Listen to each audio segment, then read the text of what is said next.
దేవుని స్తోత్రం. మీ అందరికీ వందనాలు. ఈ కార్యక్రమానికి స్వాగతం, సుస్వాగతం. స్త్రీ సంఘములో బోధించవచ్చా అనే అంశం మీద రీసెంట్గా డిబేట్ ఒకటి జరిగిందండి. ఆ డిబేట్ మీద విశ్లేషణ చేయటానికి, అంటే ఆ డిబేట్ ఎలా జరిగింది, ఎవరు వాస్తవానికి దగ్గరగా ఉన్నారు, బైబిల్కి అనుకూలంగా మాట్లాడారు లేదంటే బైబిల్కి ప్రతికూలంగా మాట్లాడారనే విషయాలు ప్రేక్షకులు కూడా అడిగి తెలుసుకున్నాం. మరి మా టీం కూడా దీని మీద స్పందించాలనుకుంది కనుక వారు కూడా కొంతమంది స్పందిస్తారు. అలాగే ఈ లైవ్లో ఆ రోజు మీడియేటర్గా పనిచేసిన విజయ్ కుమార్ గారు కూడా వచ్చారు. ఆయన కూడా ఆహ్వానిద్దాం. వందనాలు. వందలు బ్రదర్, అందరికీ వందనాలండి. రైట్. అలాగే మా టీం కూడా మా టీం మెంబర్స్ కూడా వాళ్ళు కూడా ఉన్నారు లైవ్లో. సో వాళ్ళని కూడా నేను యాడ్ చేస్తాను. మొట్టమొదటిగా విజయ్ కుమార్ గారు తన విశ్లేషణని తెలియజేస్తారు. ఆ రోజు లైవ్ జరిగింది కదా, మీకు ఏమనిపించింది, అసలు వాక్యం ఏం చెప్తుంది, వాక్యం ఏ విశ్లేషణ ఇచ్చింది, దీని మీద స్త్రీలు బోధించవచ్చా లేదా అనే విషయాన్ని విజయ్ కుమార్ గారు తెలియజేస్తారు. విజయ్ కుమార్ గారు జేసీపీ మినిస్ట్రీస్ విశాఖపట్నంలో మరి ఒక 3 సంఘాలకి ఆయన అధినేతగా ఉన్నారు. ఆయన పరిచయం చేస్తున్నారు. గమనించగలరు విజయ్ కుమార్ గారు. అందరికీ ప్రభు అయిన యేసుక్రీస్తు వారి పేరట శుభములండి. నా మాట బాగా వినబడుతుంది కదండి బ్రదర్ గారు? రైట్. ఆ రోజు ప్రోగ్రామ్ డిబేట్ చక్కగా జరిగిందండి. ఇంకో పాస్టర్ గారు కూడా, కిరణ్ గారు, తన అభిప్రాయాన్ని వ్యక్తపరిచారు. అలాగే మీరు కూడా సంఘంలో స్త్రీలు మాట్లాడవచ్చు అని చెప్పి మీ అభిప్రాయం చెప్పారు. కాకపోతే అప్పుడు నేను మధ్యవర్తిగా ఉన్నాను కనుక అటు నేనేమి మాట్లాడలేకపోయినప్పుడు నేను. సో దేవుని కృప మరలా మా తోడుంది కనుక మరలా ఇక్కడ నా అభిప్రాయాన్ని చెప్పే అవకాశం దేవుని నాకు మరలా కల్పించాడు. అయితే ఇక్కడ విషయం ఏంటంటే, బ్రదరు అతను ఒక సిద్ధాంతంలో ఉన్నారండి. ఆయన పేరు ఏం పేరు? మన కిరణ్ గారు.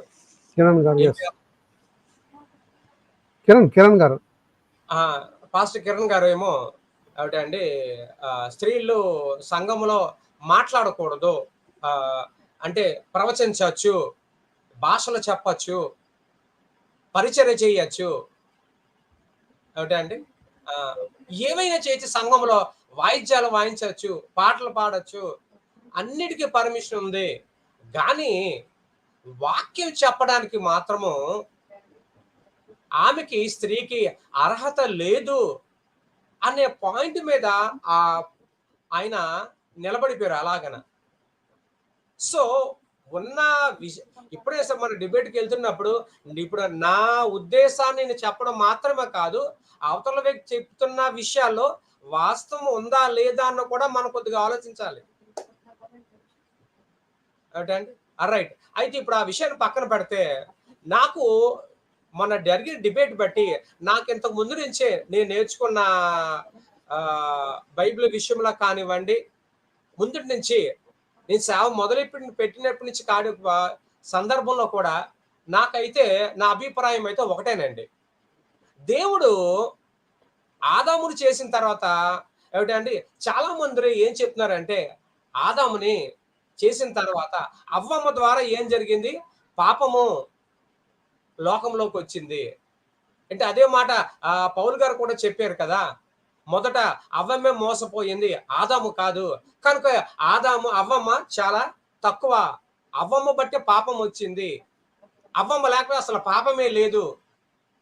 ఇటువంటి స్త్రీల పట్ల చాలా మంది ఆలోచనలు కలిగి ఉన్నారండి. అది తప్పది.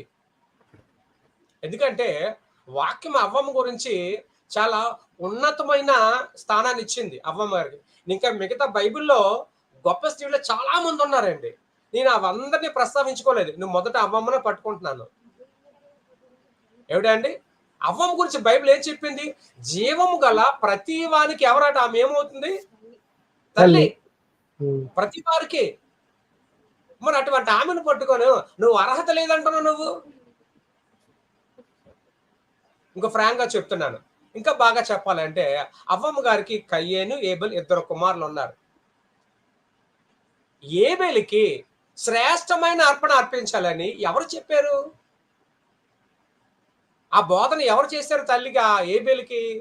నీతిమంతుల జాబితాలో మొదటి ప్లేస్ ఉన్నది ఎవరికి? ఏబేలు. ఏమిటండి? నీతిమంతుల జాబితాలో 11వ అధ్యాయము హెబ్రీ పత్రికలో మనం చదివినప్పుడు ఏమిటండి?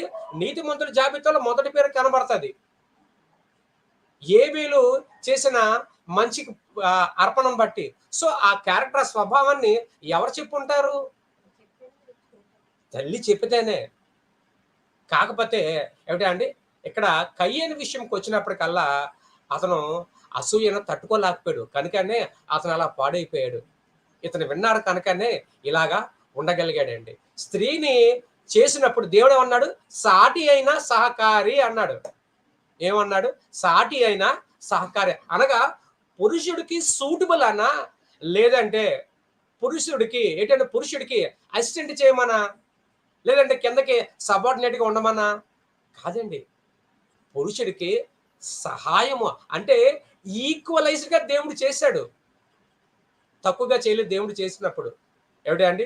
ఆ ఆదాముకి 2 కళ్ళు ఇచ్చి అవ్వమ్మకి ఒక్కరిని ఇవ్వలేదండి. ఆదాముకి 2 చేతులు ఇచ్చి అవ్వమ్మకి ఒక చెయ్యి ఇవ్వలేదండి.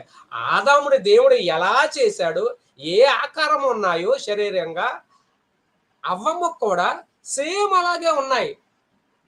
అంతే. ఎక్కువ తక్కువ ఏమి లేవండి. అన్ని అవయవాలు అలాగే.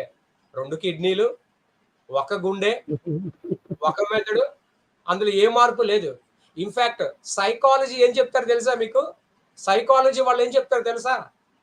పురుషుడు కంటే స్త్రీల యొక్క ఏమిటండి మెంటల్ ఎబిలిటీ చాలా స్ట్రాంగ్ అని సైకాలజీ చెప్పే విషయాలండి ఇవి. ఏమిటంటే నేను చెప్పినవి కాదు. ఎందుకంటే ఒక స్త్రీ పడే వేదనంట, ఎందుకంటే బాధని, నొప్పిని ప్రపంచానికి చెప్పాలి అంటే స్త్రీయే చెప్పాలట.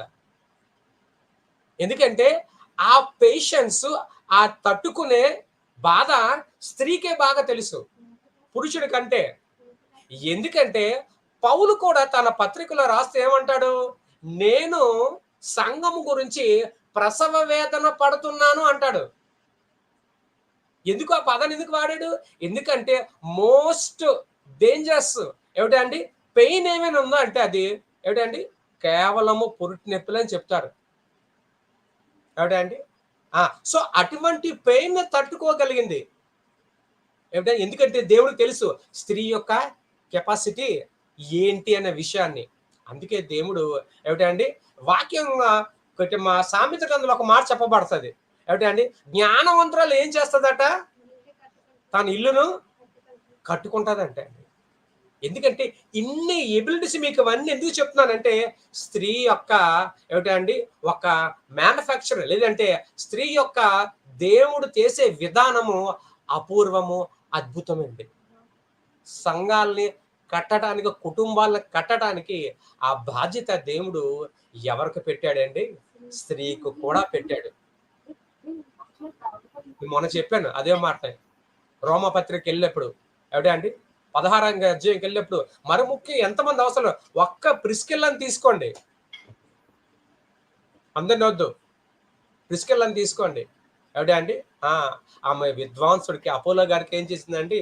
కూర్చోబెట్టి ఏమిటండి భర్త భార్యలు అకుల్లా ప్రిస్కిల్లా కూర్చోబెట్టి వాక్యం చెప్పారండి. ఎందుకంటే అక్కడ చదివితే మనకు అర్థం అవుతుందండి. ఏంటి? ఇంటి ఉండే సంఘం అంట అది. ఎక్కడండి అది? ఇంట ఉండే సంఘము. సంఘమే. సంఘం అంటే ఇప్పుడు ఉన్నట్టుగా కలవరి టెంపుల్ లాగా పెద్ద చర్చి కాకపోవచ్చు. ఏమిటండి? కలవరి టెంపుల్ లాగా పెద్ద చర్చి కాకపోవచ్చు. చిన్నదైనా కూడా దేవుడు ఎప్పుడు కూడా దేవాలయం విషయంలో ఇది పెద్దది, ఇది చిన్నదని చెప్పలేదు. ఎక్కడ నా నామమున 2 లేక 3 కూడి ఉంటారో వారి మధ్య నేను ఉంటానని దేవుడు చెప్పాడు. కనుక ఈ సందర్భంలో ఏమిటండి? స్త్రీలు అంటే పరిచర్య, మళ్ళీ ఇక్కడ పాయింట్ వచ్చింది. పరిచర్య అనగానే స్త్రీలు పరిచర్య చేసే ఫీబే గురించి చెప్పబడుతున్నప్పుడు పరిచర్య అంటే ఏం పరిచర్య? పరిచర్య చాలా రకాలు ఉన్నాయి అంటున్నారు. ఏమిటి అండి? పరిచర్య చాలా రకాలుగా ఉన్నాయి అంటున్నారు. ఏమిటి అండి? నా మాట బాగా వినబడుతుందా? వినబడుతుంది, వినబడుతుంది. మరి ఇక్కడ సిగ్నల్స్ దాన్ని ఏమంటారు? లేదు, బాగా వస్తుంది, బాగా వస్తుంది. సౌండ్ చాలా తక్కువ వస్తుంది. Continue continue continue. రైట్ అండి. అంటే ఈ విధంగా ఏమిటండి విషయానికి వస్తే స్త్రీల యొక్క దేవుడు ఒక ఉన్నతమైన స్థానాన్ని ఇచ్చారండి. మనం క్రైస్తవులుగా పుట్టిన తర్వాత ఏమిటండి దేవుని ఎరుగని వారికి గురించి మనం బైబిల్ గురించి వాళ్ళకి ప్రత్యేకంగా చెప్తాం. ఎందుకంటే బైబిల్లో స్త్రీ వివక్ష లేదు. దేవుడు స్త్రీని కానీ పురుషుని కానీ ఇద్దరిని దేవుడు సమానంగా చూస్తానని చెప్పినప్పుడు ఇటువంటి పాశ్చాలిటీని మనము ఎటువంటి ప్రజల్లోకి తీసుకొని వెళ్ళకూడదు ప్రజల్లోకి. ఎందుకంటే వాక్యం క్లుప్తంగా చెప్తుంది, స్త్రీ అని పురుషుడు అని ఏ భేదము లేదు, మంచికి గాని చెడుకు గాని. మొన్న కూడా అదే మాట చెప్పాను. నీ యొక్క పుట్టిక ఏమిటి అండి, నువ్వు స్త్రీగా పుట్టినా పురుషుడిగా పుట్టినా ఎలా పుట్టినా నీ పుట్టిక నిన్ను పరలోక రాజ్యంగా తీసుకొని వెళ్ళదు. నేను ఏడు తీసుకొని వెళ్తాది పరలోక రాజ్యము?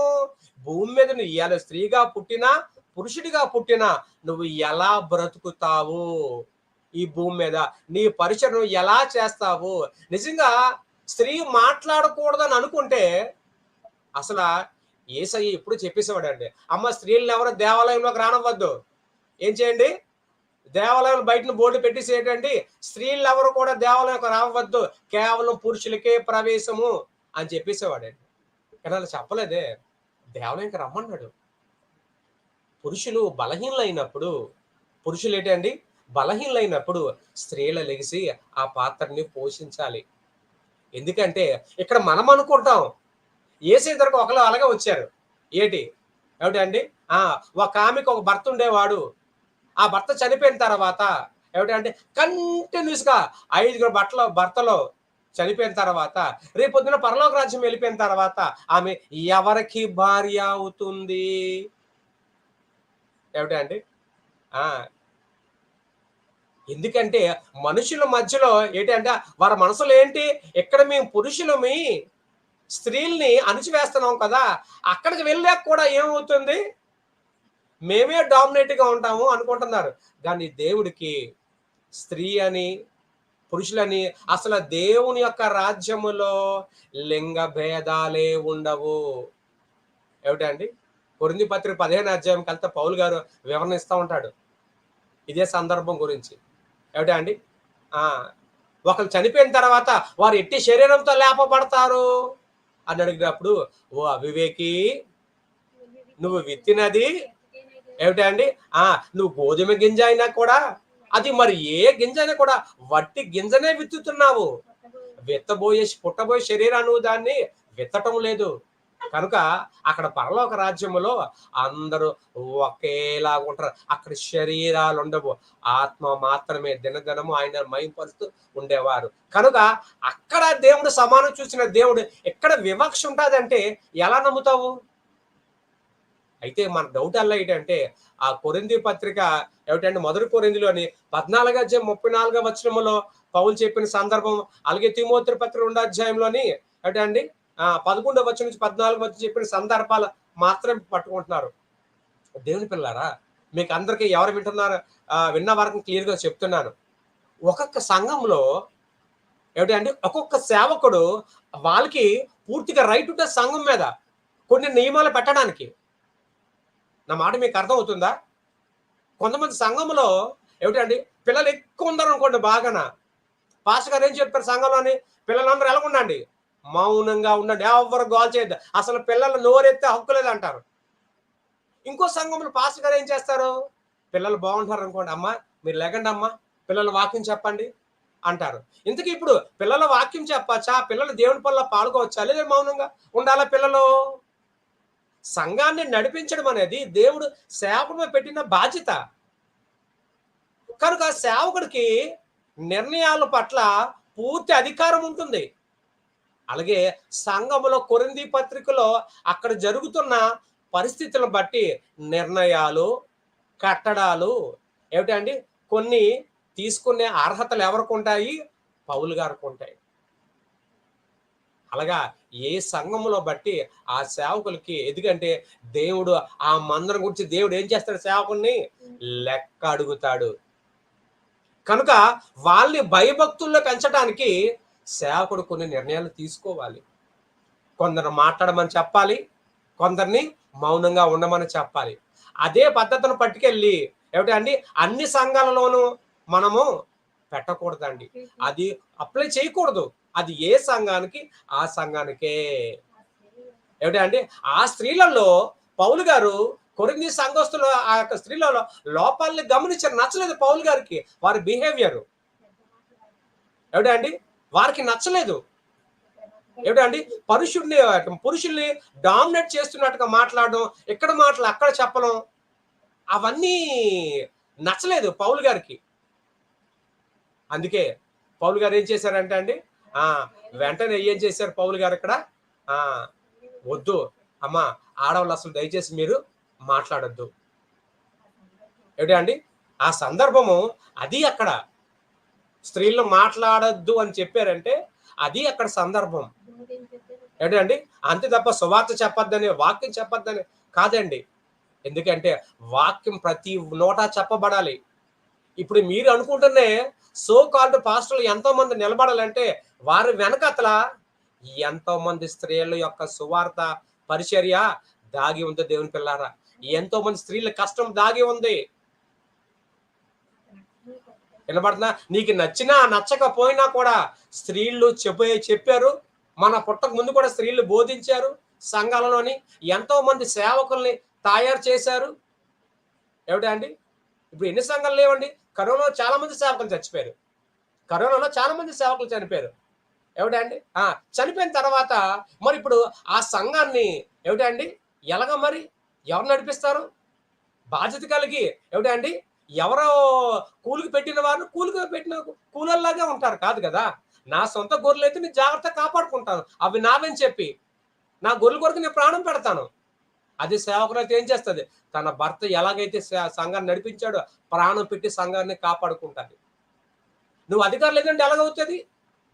భర్తతో పాటు ప్రతి శ్రమలో, ప్రతి కష్టంలో, ప్రతి కన్నీళ్ళలో స్త్రీలు కూడా పాలి భాగస్తులే. అది దేవుడిచ్చే వాళ్ళకి అధికారాన్ని. మనం ఎవరమండి కాదనడానికి? మనం ఎవరు కాదన్న అధికారం దేవుడు ఇచ్చాడు. ఏమిటి అండి దేవుడు సమర స్త్రీకి అధికారం ఇచ్చాడు. అమ్మా ఈ గ్రామాన్ని రక్షించు. ఏమిటి అండి మరి మళ్ళంటలు వచ్చి అమ్మా నువ్వు స్త్రీలు మీరు ఏం చేయకూడదు, మీ పురుషులు ఉన్నాం కదా మేము చెప్తాము, నువ్వు మౌనంగా ఉండు అనుంటే రక్షణ నీ దగ్గరికి వచ్చేదా? నువ్వు దేవుణ్ణి నమ్మేవాడువా? ఏమిటి అండి నువ్వు దేవుణ్ణి రక్షణ పొందేవాడవా? కాదు కదా. నువ్వు రక్షణ పొందేవంటే నీ వెనకత ఎంతో మంది స్త్రీలు తమ కుటుంబాన్ని ఏంటంటే దేవుని కొరకు త్యాగం చేసి ఎన్నో ప్రార్థనలు బోధనలు చెయ్యబట్టి ఆ తల్లి కడుపును పుట్టిన పిల్లలు ఎంతో మంది సేవకులుగా తయారయ్యారు.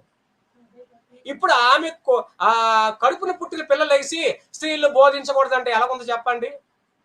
ఒక సామెత ఉంది కదా, గుడ్డు వచ్చి ఏం చేసింది, పిల్లని ఏం చేసిందంట, ఎక్కిరించిందంట. ఏమిటండి అలా ఉండకూడదండి, తప్పు. దేవుడు ఎవరికి ఏ తలాంతులు ఇచ్చారో ఆ తలాంతును బట్టి ఏం చెయ్యాలి?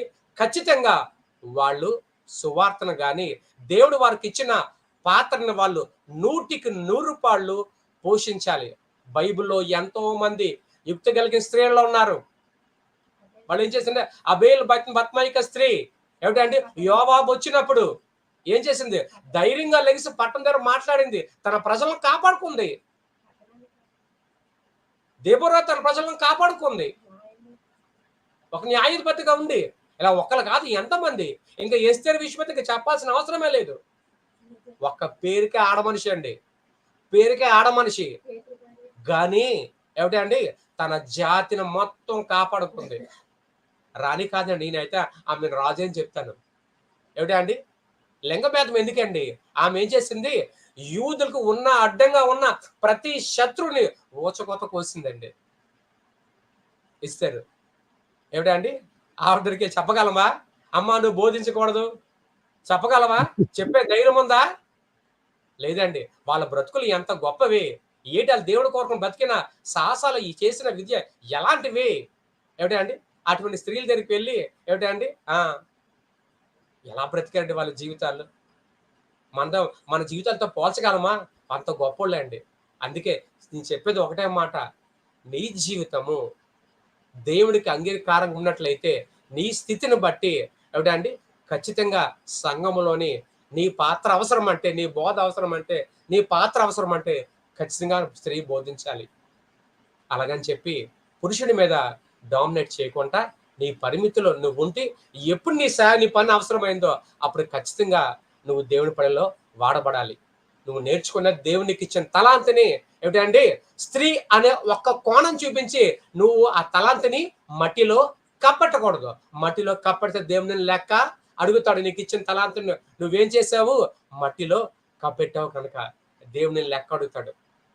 కనుక మనం మిస్ అయిపోకుండా మనకిచ్చిన తలాంతిని అది స్త్రీ అయినా పురుషుడైనా నువ్వు దేవుడి కొరకు వాడబడాలని ఖచ్చితంగా సంఘంలో వాళ్ళ ఒక విలువైన పాత్రగా వాడబడాలి. మరి ముఖ్యం మన అంశానికి వచ్చినప్పుడు సంఘంలో స్త్రీలు ఏమిటండి అవసరమును బట్టి ఖచ్చితంగా బోధించాలి. అవసరం పడినప్పుడు ఏమిటండి నేను అనుకుంటున్నాను. దేవుడి మాటలు దీవించుగాక. ఆమేన్. సరే అండి, ఇంతవరకు విజయ్ కుమార్ గారు తన విశ్లేషణ తెలియజేశారు, వాక్యం కూడా పంచుకున్నారు. ఇంకెవరైనా మాట్లాడాలనుకుంటే నేను లింక్ ఇస్తానండి, పబ్లిక్లో లింక్ ఇస్తాను. మీరు ఆ లింక్ని బట్టి వచ్చి స్త్రీ మాట్లాడవచ్చా లేదా అనే అంశం మీద మాట్లాడవచ్చు. ఓకే,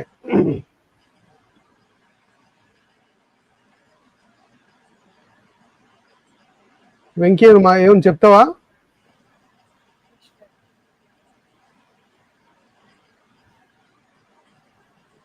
కట్ అయిపోతుంది. సరే, నేను ప్రస్తుతానికి మిగతా వారు వచ్చేలోపు నా విశ్లేషణ కూడా నేను ఇస్తాను. అయితే ఆ పాస్టర్ గారు కొన్ని వచనాలని చూపిస్తూ ఉన్నారు. ఆ వచనాలు ఏంటి అనేది నేను మీకు చూపిస్తాను. చూపించి ఆయన ఏమంటున్నారు అనేది కూడా అందరికీ తెలియజేస్తాను, గమనించగలరు.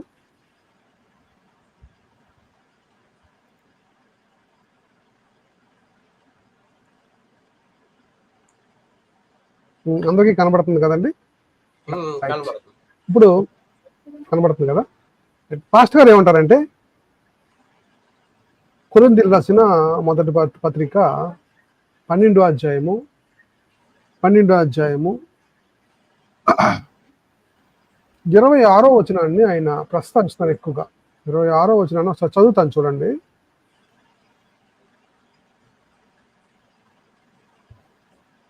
ఇరవై ఎనిమిదో వచనాన్ని చూడండి. ఇక కొరింథీయులకు రాసిన మొదటి పత్రిక 12వ అధ్యాయము అండి, ఇది 28వ వచనం. మరియు దేవుడు సంఘములో మొదట కొందరిని అపోస్తులుగాను, ఒకసారి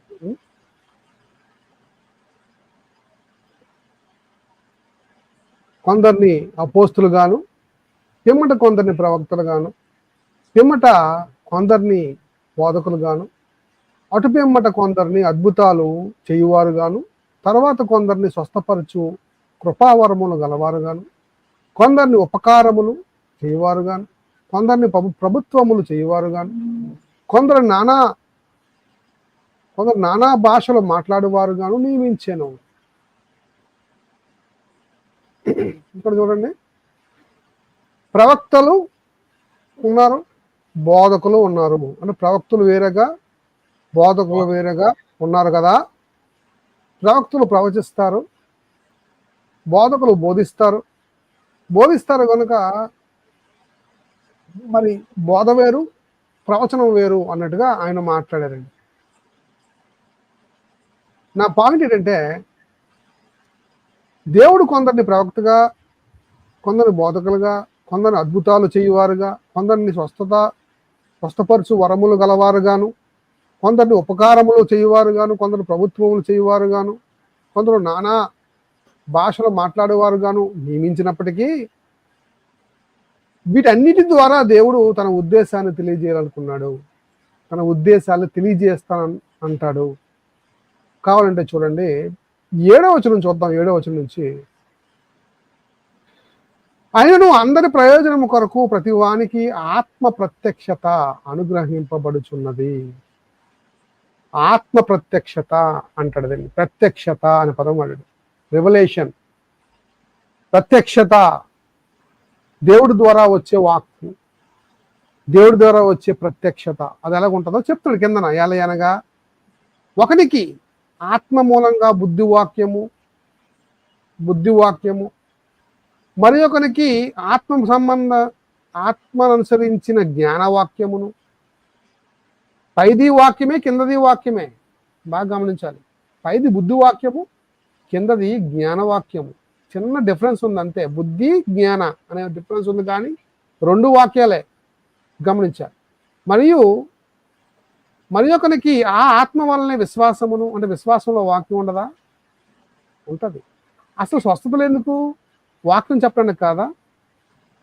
స్వస్థతలు ఎందుకండి? వాక్యం చెప్పడానికి కాదా? అద్భుతాలు దేనికి? అసలు ప్రవచనవరం దేనికి? అసలు ఆత్మల వివేచన దేనికి? వాక్యాన్ని వివేచించడానికి కాదా? నా పాయింట్. అసలు నానా విధమైన భాషలకి, అన్య భాషలకి తేడా తెలుసా ఈ సమాజానికి? బాగా గమనించాలి. ఈ బాగా వినాలి.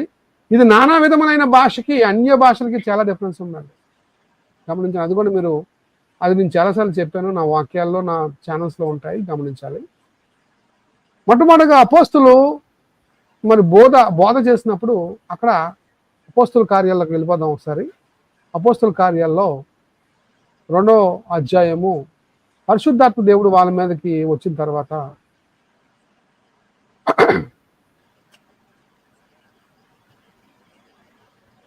చూడండి, ఇగో అందరూ 4వ వచనం అండి, 2వ అధ్యాయం 4వ వచనం. అందరూ పరిశుద్ధాత్మతో నిండుకున్న వారై ఆ ఆత్మ వారికి వాక్శక్తి అన్నాడు. చూడండి, వాక్శక్తి, వాక్యం. ఇది కూడా వాక్యమేనా? ఎస్, ఇది కూడా బోధే. అనుగ్రహించిన కొలది అన్య భాషలతో మాట్లాడసాగిరి. ఈ అన్య భాషల ద్వారా వారు ఆయా భాషలు మాట్లాడే జనాంగానికి దేవుడు వారితో మాట్లాడడం మొదలుపెట్టాడు. చూడండి, ఇక్కడ చూడండి, మనలో ప్రతివాడు తాను పుట్టిన దేశ భాషలతో వీరు మాట్లాడుట మనము వినుచున్నామే అన్నాడు. వారి భాషల్లో మాట్లాడుతున్నాడంట ఈయన. గమనించాలి. ఇక పేతురు గారు ఇక ఈ అధ్యాయం అంతా 14 నుంచి పేతురు గారు లేచి, ఇక ఈ అధ్యాయం అంతా కూడా మనకు కనబడుతుంది. పేతురు గారి ప్రసంగం కనబడుతుందండి. ఈ ప్రసంగం ద్వారా అంటే నానా విధములైన భాషలు కాదు, కానీ ఇవి అన్య భాషలు అంటాం. అన్య భాషలు, నానా విధమైన భాషలు దేవుడితో మనం మాట్లాడుకునేది. దేవుడు ఆ భాషల ద్వారా చాలా విషయాలు మనకు తెలియజేస్తాడు. అది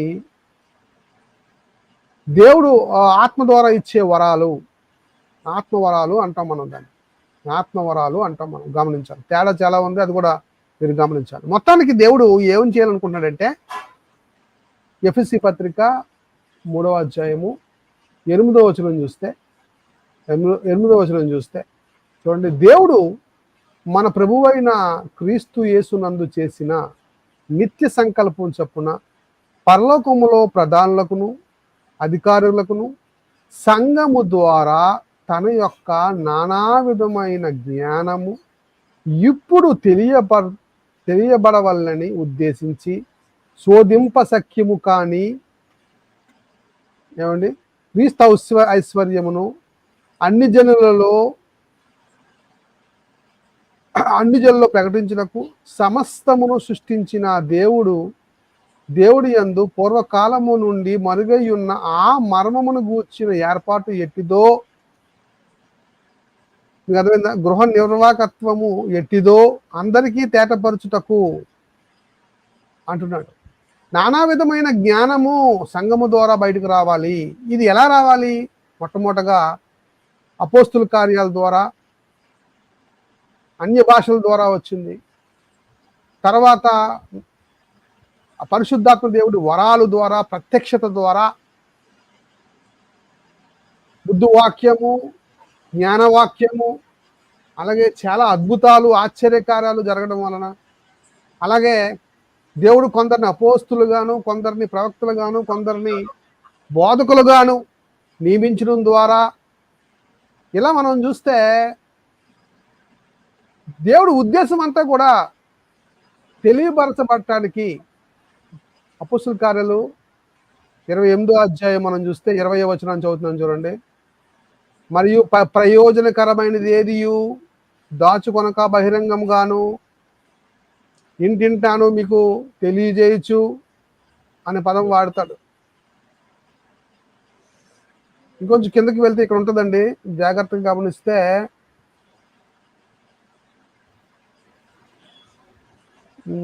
ఒక్క నిమిషం అండి.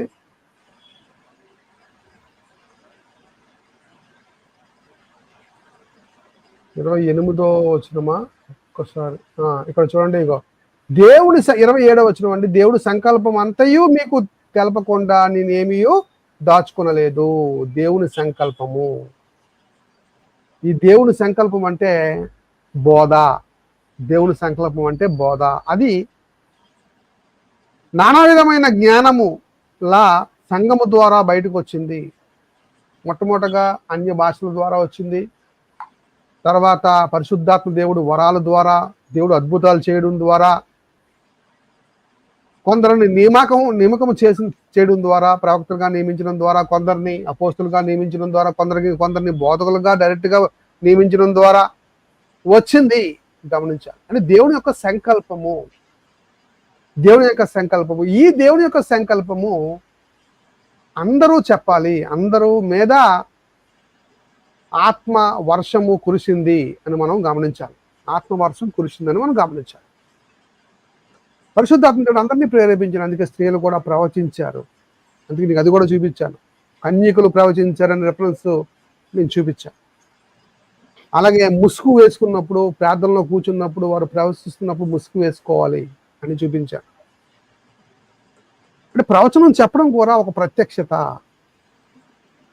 అలాగే ప్రకటన గ్రంథం చూడండి. ప్రకటన గ్రంథం మొదటి అధ్యాయాల్లో మనకి ఏం కనబడుతుంది అంటే, అది కూడా నేను చూపిద్దామండి. మెయిన్ అది ఇంపార్టెంట్. అది నేను మర్చిపోయినా, చూపించి నేను ముగిస్తాను.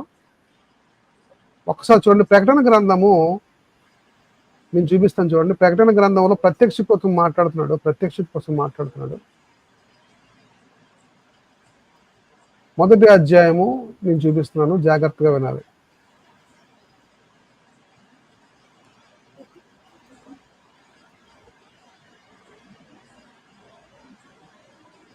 యేసుక్రీస్తు అని ఒక శబ్దములకు అభిషక్తుడైన అర్థము, తన దాసులకు కనపరచుటకు దేవుడు ఆయనకు అనుగ్రహించిన ప్రత్యక్షత. దాసులకు కనపరచుటకు లేక ప్రకటన.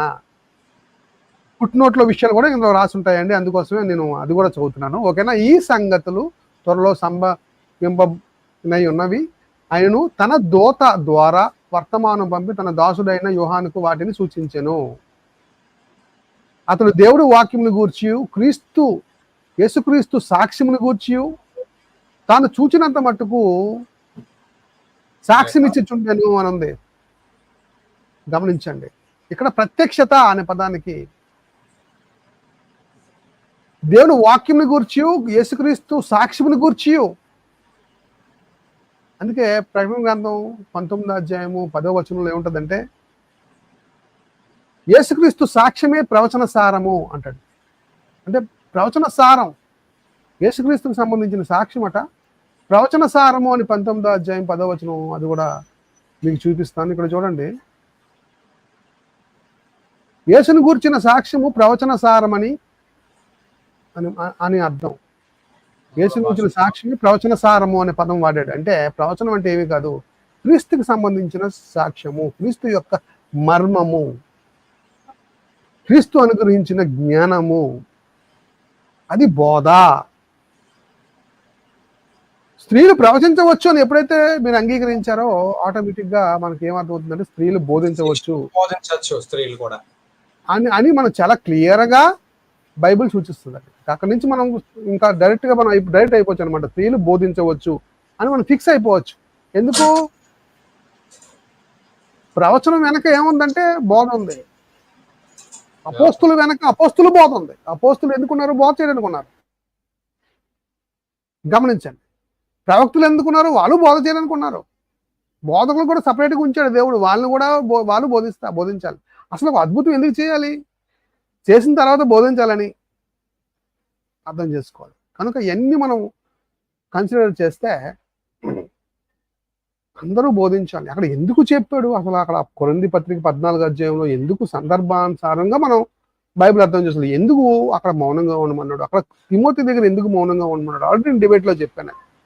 ఎందుకు అనేది మనం అక్కడ ఆలోచించాలి. అంతేగాని ఒక రాసి ఉంది కదా, మౌనంగా ఉండమన్నాడు కదా, కాబట్టి అక్కడి నుంచి ఇంకా అన్ని చేయొచ్చని మళ్ళీ చూడండి ఎన్ని వస్తాయని కింద నుంచి మనం ఎన్ని వస్తాయని చెప్పి అన్ని చేయొచ్చట. సువాత కూడా చెప్పకూడదండి, అది కూడా ఉంది మళ్ళీ. వస్తుమేరుపది మళ్ళీ సువాత కూడా చెప్పకూడదు, మళ్ళీ మిగతా అన్ని చేయొచ్చు మళ్ళీ. సువార్త బోధ ఈ రెండు ఒకటి కనుక అది బోధించకూడదు. మిగతా అన్ని చేయొచ్చు. మళ్ళీ పాటలు పాడదు. మరి పాటలు బోధలేదా? ఆత్మ సంబంధమైన పాట సారాంశమే బోధ. అసలు పాటలు సారాంశం బోధ. అసలు అది పాట పాడుతున్నప్పుడు చాలా మంది మారారండి. పాట ద్వారా మారిన వాళ్ళు చాలా మంది ఉన్నారు. చాలా సాక్ష్యాలు. ఒక ఆయన చెప్పాడండి ఒకసారి, నేను విన్నాను. ఏంటంటే ఒక మీటింగ్ ఎక్కడో జరుగుతుంది, ట్రైన్లో వెళ్ళిపోతున్నాడు ఆయన. ట్రైన్లో వెళ్ళిపోతుంటే అక్కడ స్టేషన్ దగ్గర ఆయన ఆగాడు. ఆగిన తర్వాత ఎవరో అక్కడ బోధ, రోడ్డు మీద బోధ ఈయనకి చెవుని పడింది. బోధ చెవుని పడి మారాడు అక్కడ ఆయన. నెక్స్ట్ స్టేషన్కి వెళ్ళిపోయి మళ్ళీ ఆ స్టేషన్ నుంచి రివర్స్ వెనక్కి వచ్చి ఆ రోజు ఆయన మార్పు నొందాడు. ఆయన క్రైస్తవుడు అయ్యాడు. ఆయన ఇప్పుడు పెద్ద సేవకుడిగా ఉన్నాడు. ఆయన ఎన్నో సంఘాలకు హెడ్. ఆయన ఎలా మారాడు అంటే ఆ స్టేజ్ మీద ఆ వ్యక్తి పాడే పాట. కొందరు పాటల వల్ల మారుతారు, కొందరు వాక్యం వల్ల మారుతారు, కొందరు తప్పు వాక్యం చెప్తున్నప్పుడు, దేవుడు బోధకుల ద్వారా వాక్యం చెప్తున్నప్పుడు మనసు మారి ఇమీడియట్ గా మారిన ఉంటారు. ఇలా రకరకాలుగా దేవుడు చెరసాలలో ఉన్నప్పుడు మరి చెరసాల దగ్గర ఎలా మారుతాడు? పౌలు శైలా కూర్చొని పాటలు పాడుతుంటే అంటే స్త్రీ పాట పాడొచ్చు అన్నారంటే మన అందులోనే బోధ ఉంది. స్త్రీ పాట పాడొచ్చు అన్నాడంటే అందులోనే బోధ ఉంది. మరి కనుక ఏంటంటే ఈ టాపిక్ అనేది చాలా సింపుల్ టాపిక్ చెప్పాలంటే. అది పెద్ద మనం హై లెవెల్ కన్సిడర్ చేసే టాపిక్ కాదు. కానీ చాలా మంది దీంట్లో ఉండి ఏం చేస్తున్నారంటే స్త్రీలను కొంచెం వెనకాల పెట్టేస్తున్నారండి చాలా మంది. కనుక ఇక్కడ మనం అర్థం చేసుకోవాలి. రైట్, ఇక్కడతో నా విశ్లేషణ ముగిస్తున్నాను. సంతోష్ మాట్లాడతారు. సంతోష్.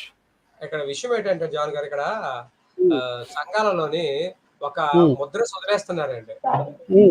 ఒక సంస్థ ఏం చేస్తున్నారంటే ఒక రూల్స్ పాస్ చేస్తారు. చప్పట్లు కొట్టకూడదు, లేదా ఈ సంఘాలు ఇది చేయకూడదు. ఆ రూల్ పెడుతుంటే ఆ తర్వాత వచ్చిన వాళ్ళు బ్లైండ్ గా అదే పని ఫాలో అవుతారు తప్ప అసలు ఎందుకు వద్దంటారు. నిజంగా ఆ పరిస్థితిలో ఏం జరిగింది అన్న దాని మీద ఏమి జరగట్లేదు. మా పెద్దయ్య గారు చెప్పారు, మేము చేయమంతే. అంతే. అతని దగ్గర మెటీరియల్ ఉంది, మీరు గమనించట్లేదు. ఆ మెటీరియల్ పట్టుకున్నాడు, ఆ మెటీరియల్ ఫాలో అవుతాడు. అందులో నుంచి ఒక అడుగు బయటికి రావట్లేదు, ఒక అడుగు ఇటు వెళ్తాడు. ఒక ఆయన కామెంట్ పెట్టి చదువుదాం చూడండి. ఒక ఆయన కామెంట్ పెట్టి చూడండి. డిబేట్ లో స్త్రీ సంఘములో బోధించకూడదని నిరూపించారు కదా, మరలా ఎందుకు ఈ చర్చ? నిరూపించారట. ఎవరు నిరూపిస్తారు? ఎక్కడ నిరూపిస్తారు? ఎలా నిరూపిస్తారు? ఎక్కడ ఎవరు ఇచ్చేటప్పుడు సార్ వందనాలు. ఓకే. అదే ఇప్పుడు ఆయన ఈ కామెంట్ కి నేను చెప్పాలనుకుంటుంది ఏంటంటే, ఇప్పుడు కన్క్లూజన్ ఇవ్వాలి అని మీరు అడిగేటప్పుడు ఆయన అన్నారు కన్క్లూజన్ నేను ఇస్తానన్నారు. ఆయనే అని కన్క్లూజన్ ఇచ్చారు. ఇస్తూ మధ్యలో నెట్వర్క్ ఎర్రర్ అయిన ఆయన ఆ విధంగా ఆ కారణం తెలియడం మనకు తెలియదు. మరి నిరూపణ ఎలా అవుతుంది? అది ఎక్కడ నిరూపించాడు నాకు తెలియట్లేదు. అసలు ఎక్కడ నిరూపించలేదు. పైగా నిరూపించాను అంటున్నాడు ఆయన. మళ్ళీ నిరూపించారు కదా, మళ్ళీ మీటింగ్ మళ్ళీ చర్చ ఎందుకు అంటే విశ్లేషణ ఇచ్చుకోవాలిగా. మేము విశ్లేషణ ఇవ్వాలి కదా. అంటే ఆల్రెడీ నాకు చాలా ఫోన్స్ వచ్చాయి. ఆ ఫోన్స్ అందరూ కూడా మరి వాళ్ళ అజ్ఞానం ఇప్పుడు ఎవరైతే కామెంట్ చేశారో ఆయన వచ్చి మాట్లాడితే బాగుండేదేమో అనిపిస్తుంది. అవును, లింక్ ఇచ్చానండి ఇందులోనే. ఆయన రావచ్చు. ఆయన ఎవరైతే కామెంట్ చేశారో ఈ విషయంపై లింక్ ఇవ్వచ్చు. లింక్ ఇచ్చానండి బ్రదర్. గాడ్స్ లవ్ అని ఉంది. మీరు వచ్చి మీ విశ్లేషణ చెప్పచ్చు, తప్పేం లేదు. దానికి మేము మళ్ళీ ఇస్తాం. అదే మీరు ఏం మాట్లాడారో అది కరెక్టా కాదా అని కూడా మేము విశ్లేషణ ఇస్తాం. సరే సంతోష్, చెప్పండి ఆ రోజు ఎలాగైంది డిబేట్? ఎలాగైంది? మీకు ఏం అర్థమైంది? టోటల్ పిక్చర్ ఏంటి? సార్ సార్ ముఖ్యంగా జాన్ కోయ గారికి వందనాలు. మరి బ్రదర్ విజయ్ కుమార్ బ్రదర్ కి వందనాలు. మరి ఆ రోజు డిబేట్ మంచిగా సమన్వయపరిచారు, ముఖ్యంగా విజయ్ బ్రదర్. అయితే ఏంటంటే ఇక్కడ ఎవరైతే ఆయన వచ్చారో, డిబేట్ కి పోటీగా వచ్చారో, ఆయనకంటూ ఒక సిద్ధాంతం ఉంది. ఆ సిద్ధాంతం ప్రకారం ఆయన మాట్లాడారు. అయితే ఇప్పుడు ఆయన రెఫరెన్సెస్ అని ఆయన ప్రిపేర్ చేసిన పీపీటీ ప్రెజెంటేషన్ కానివ్వండి, ఆయన మాట్లాడి కానివ్వండి, అన్ని చాలా బాగున్నాయి. అయితే ఆ రోజు మీరు మాట్లాడింది, ఆయన మాట్లాడింది, అలాగే ఇప్పుడు కూడా మీరు విజయ్ బ్రదర్ మాట్లాడింది పరిశీలించినప్పుడు నాకు ఇంకొక పాయింట్ ఏమర్థమైందంటే, ఫర్ ఎగ్జాంపుల్ ఇప్పుడు ఒక పత్రిక తీసుకుంటే ఒక తిమోతి గారు కానీ పౌలు గారు కానీ సంఘంలో, ఇప్పుడు పౌలు గారు అన్నారు సంఘంలో స్త్రీ మౌనంగా ఉండవలసిందే అన్నారు. ఇప్పుడు ఆ సంఘంలో ఆ సందర్భానికి పౌలు గారు అది చెప్పినట్టు అవుతుంది. కొన్ని పౌలు గారు చెప్పిన వాటిని మనం జనరలైజ్ చేసుకోవచ్చు, అందరికి యూనివర్సల్ అప్లికబుల్ అన్నమాట. కానీ ప్రతి వాక్యాన్ని యూనివర్సల్ అప్లికబుల్ కాదు, ఆ సందర్భానికి సంబంధించింది. ఇప్పుడు ఒక సందర్భానికి సంబంధించిన వాక్యాన్ని అన్నిటికీ అప్లై చేసేస్తే ఈ విధంగా మిస్అండర్స్టాండింగ్ జరుగుతుంది అని నాకు అనిపించింది సార్. స్త్రీ మౌనంగా ఉండవలసింది అంటే ఏ పరిస్థితుల్లోనూ స్త్రీ మాట్లాడకూడదు. ఇప్పుడు ఫర్ ఎగ్జాంపుల్ మన సంఘంలో పురుషులను బలపరచడానికి చక్కగా మీరు పురుషులు కూడికలు పెడతారు. ఇప్పుడు మనం భారతదేశమే కాదు ప్రపంచవ్యాప్తంగా చూసుకుంటే మనకి స్త్రీలు పురుషులకు ఏమాత్రం తక్కువ కాదు నెంబర్లు. అవును. ఇప్పుడు ఆత్మీయంగా స్త్రీలను బలపరిచే పరిస్థితి వచ్చింది అనుకోండి, అప్పుడు ఒక మేల్ పాస్టర్ స్త్రీని కోటకి పెట్టగలరా? అవును, అన్ని మాట్లాడలేము, అన్ని మాట్లాడలేరు కదా. ఒక స్త్రీ మాత్రమే ఆమె సైకాలజీ బట్టి స్త్రీలతో మాట్లాడి బలపరచగలరు ఆత్మీయంగా. స్త్రీగానే అసలు వాక్యం చెప్పే అర్హత లేనప్పుడు మరి ఎలా బలపరుస్తారు? ఒక ఎగ్జాంపుల్ ఇలాంటివి చాలా చెప్పొచ్చు. ఇప్పుడు మన విజయ్ బ్రదర్ మంచి పాయింట్ చెప్పారు. ఇప్పుడు ఈ కరోనా సమయంలో చాలా మంది సేవకులు చనిపోయారు.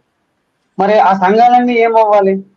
ఆయన దానికి ఒక ఆన్సర్ ఇచ్చారు చక్కగా. మీరు అడిగినప్పుడు ఆయన ఒక ఆన్సర్ ఇచ్చారు ఏంటంటే, ఆ తర్వాత వాళ్ళు అన్నారు. తర్వాత వాళ్ళు ఎవరు? ఒక విశ్వాసులు ఉన్నారు. విశ్వాసులు ఎవరికి సేవను ఇవ్వగలరు? వాక్యం చెప్పే అవకాశం ఇవ్వగలరు? దైవజనులతో పాటు సాటైన సహాయంగా ఉండి ఇప్పుడు సేవకుడు సంఘాన్ని వాక్యం చెప్పి నడిపించేటప్పుడు ఆయన వెంటే ఉండి స్త్రీ మిగతా సంఘ కార్యకలాపాలను చూసుకొని సంఘం యొక్క ఎత్తు లోతు పల్లాలన్నీ తెలిసిన తర్వాత ఆమె చెప్పగలరు. అది కూడా వాక్యం వస్తే, అలాగని అందరూ చెప్తారని కాదు. కాబట్టి ఇదొక పాయింట్. ఇంకోటి ఏంటంటే, మరి ఎవరైనా ఆలోచిస్తే ఎవరైనా ఇది పాయింట్ చెప్తారు. ఎందుకంటే దేవుడు స్త్రీ అని లేదు, పురుషులని లేదు, సమానంగానే సృజించాడు. అయితే ఇప్పుడు స్త్రీకి ముసుగు వేయాలి, లేదంటే స్త్రీ పురుషునికి లోబడాలి అనేది ఇదంతా కూడా ఆర్గనైజేషన్ కోసం అని నేనంటాను, నా స్టేట్మెంట్. ఇప్పుడు ఎవరి మటుకు వాళ్ళు మాట్లాడితే, ఎవరి మటుకు వాళ్ళు అథారిటీ చూపించాలనుకుంటే అప్పుడు ఆర్డర్ అనేది ఉండదు. ఇప్పుడు ఆయన ఇంకో క్వశ్చన్ ఆన్సర్ చెప్పాలి. నేను బిఎడ్ చదివేటప్పుడు ఒకసారి నాకు క్వశ్చన్ అడిగారు, అంటే క్లాస్ లో, ప్రపంచం మొత్తం చూసుకుంటే మాతృస్వామ్య వ్యవస్థ ఉందా, పితృస్వామ్య వ్యవస్థ ఉందా అంటే ప్రపంచంలో ఆల్మోస్ట్ మా పితృస్వామ్య వ్యవస్థ ఉంది. ఎందుకుంది? స్త్రీ అన్ని విషయాల్లో పురుషులతో సమానం కదా అన్నారు. నేనేం చెప్పానంటే, అందరూ రకరకాల ఆన్సర్స్ చెప్పారు. నేనేమంటానంటే దేవుడు పెట్టింది అది. ఇప్పుడు ఒక ఐఏఎస్ భార్య ఉంది, ఆమె భర్త ఒక సాధారణమైన మనిషి అనుకున్నాం.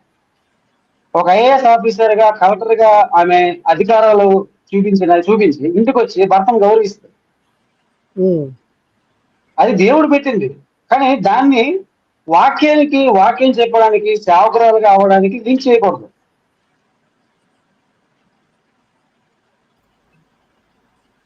నా పాయింట్ కరెక్ట్ అయినా సార్? నాకు కరెక్ట్ చేయండి ఒక రాంగ్ ఉంటే, ఎందుకంటే అభిప్రాయం మాత్రమే. Okay okay. అది వాక్యానికి లింక్ చేయకూడదు. వాక్యం చెప్పొచ్చు, స్త్రీకి ఆ అధికారం ఉంది, దేవుడు ఇచ్చాడు. అలా చెప్పకపోతే కుదరదు. ఇప్పుడు అంటే ఫర్ ఎగ్జాంపుల్ ఆ లైవ్ లో కూడా నేను మాట్లాడింది ఒకటే. మరి 18th సెంచరీ టైంలో మరి మన క్రైస్తవ మిషనరీలు వచ్చి భారతదేశంలో చాలా చైతన్యం తీసుకొచ్చాయి.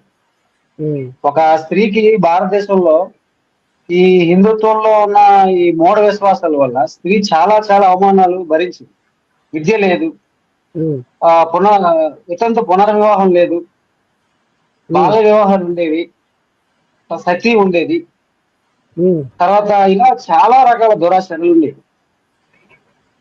అయితే ఇప్పుడు అంటే ఈ పాయింట్ ఎందుకు మాట్లాడుతున్నానంటే, ఒక స్త్రీ గనక ఒక వాక్యం చెప్పే స్వతంత్రం కానీ అధికారం కానీ లేకపోతే అప్పుడు పురుషునితో స్త్రీ సమానం కానట్లేదు.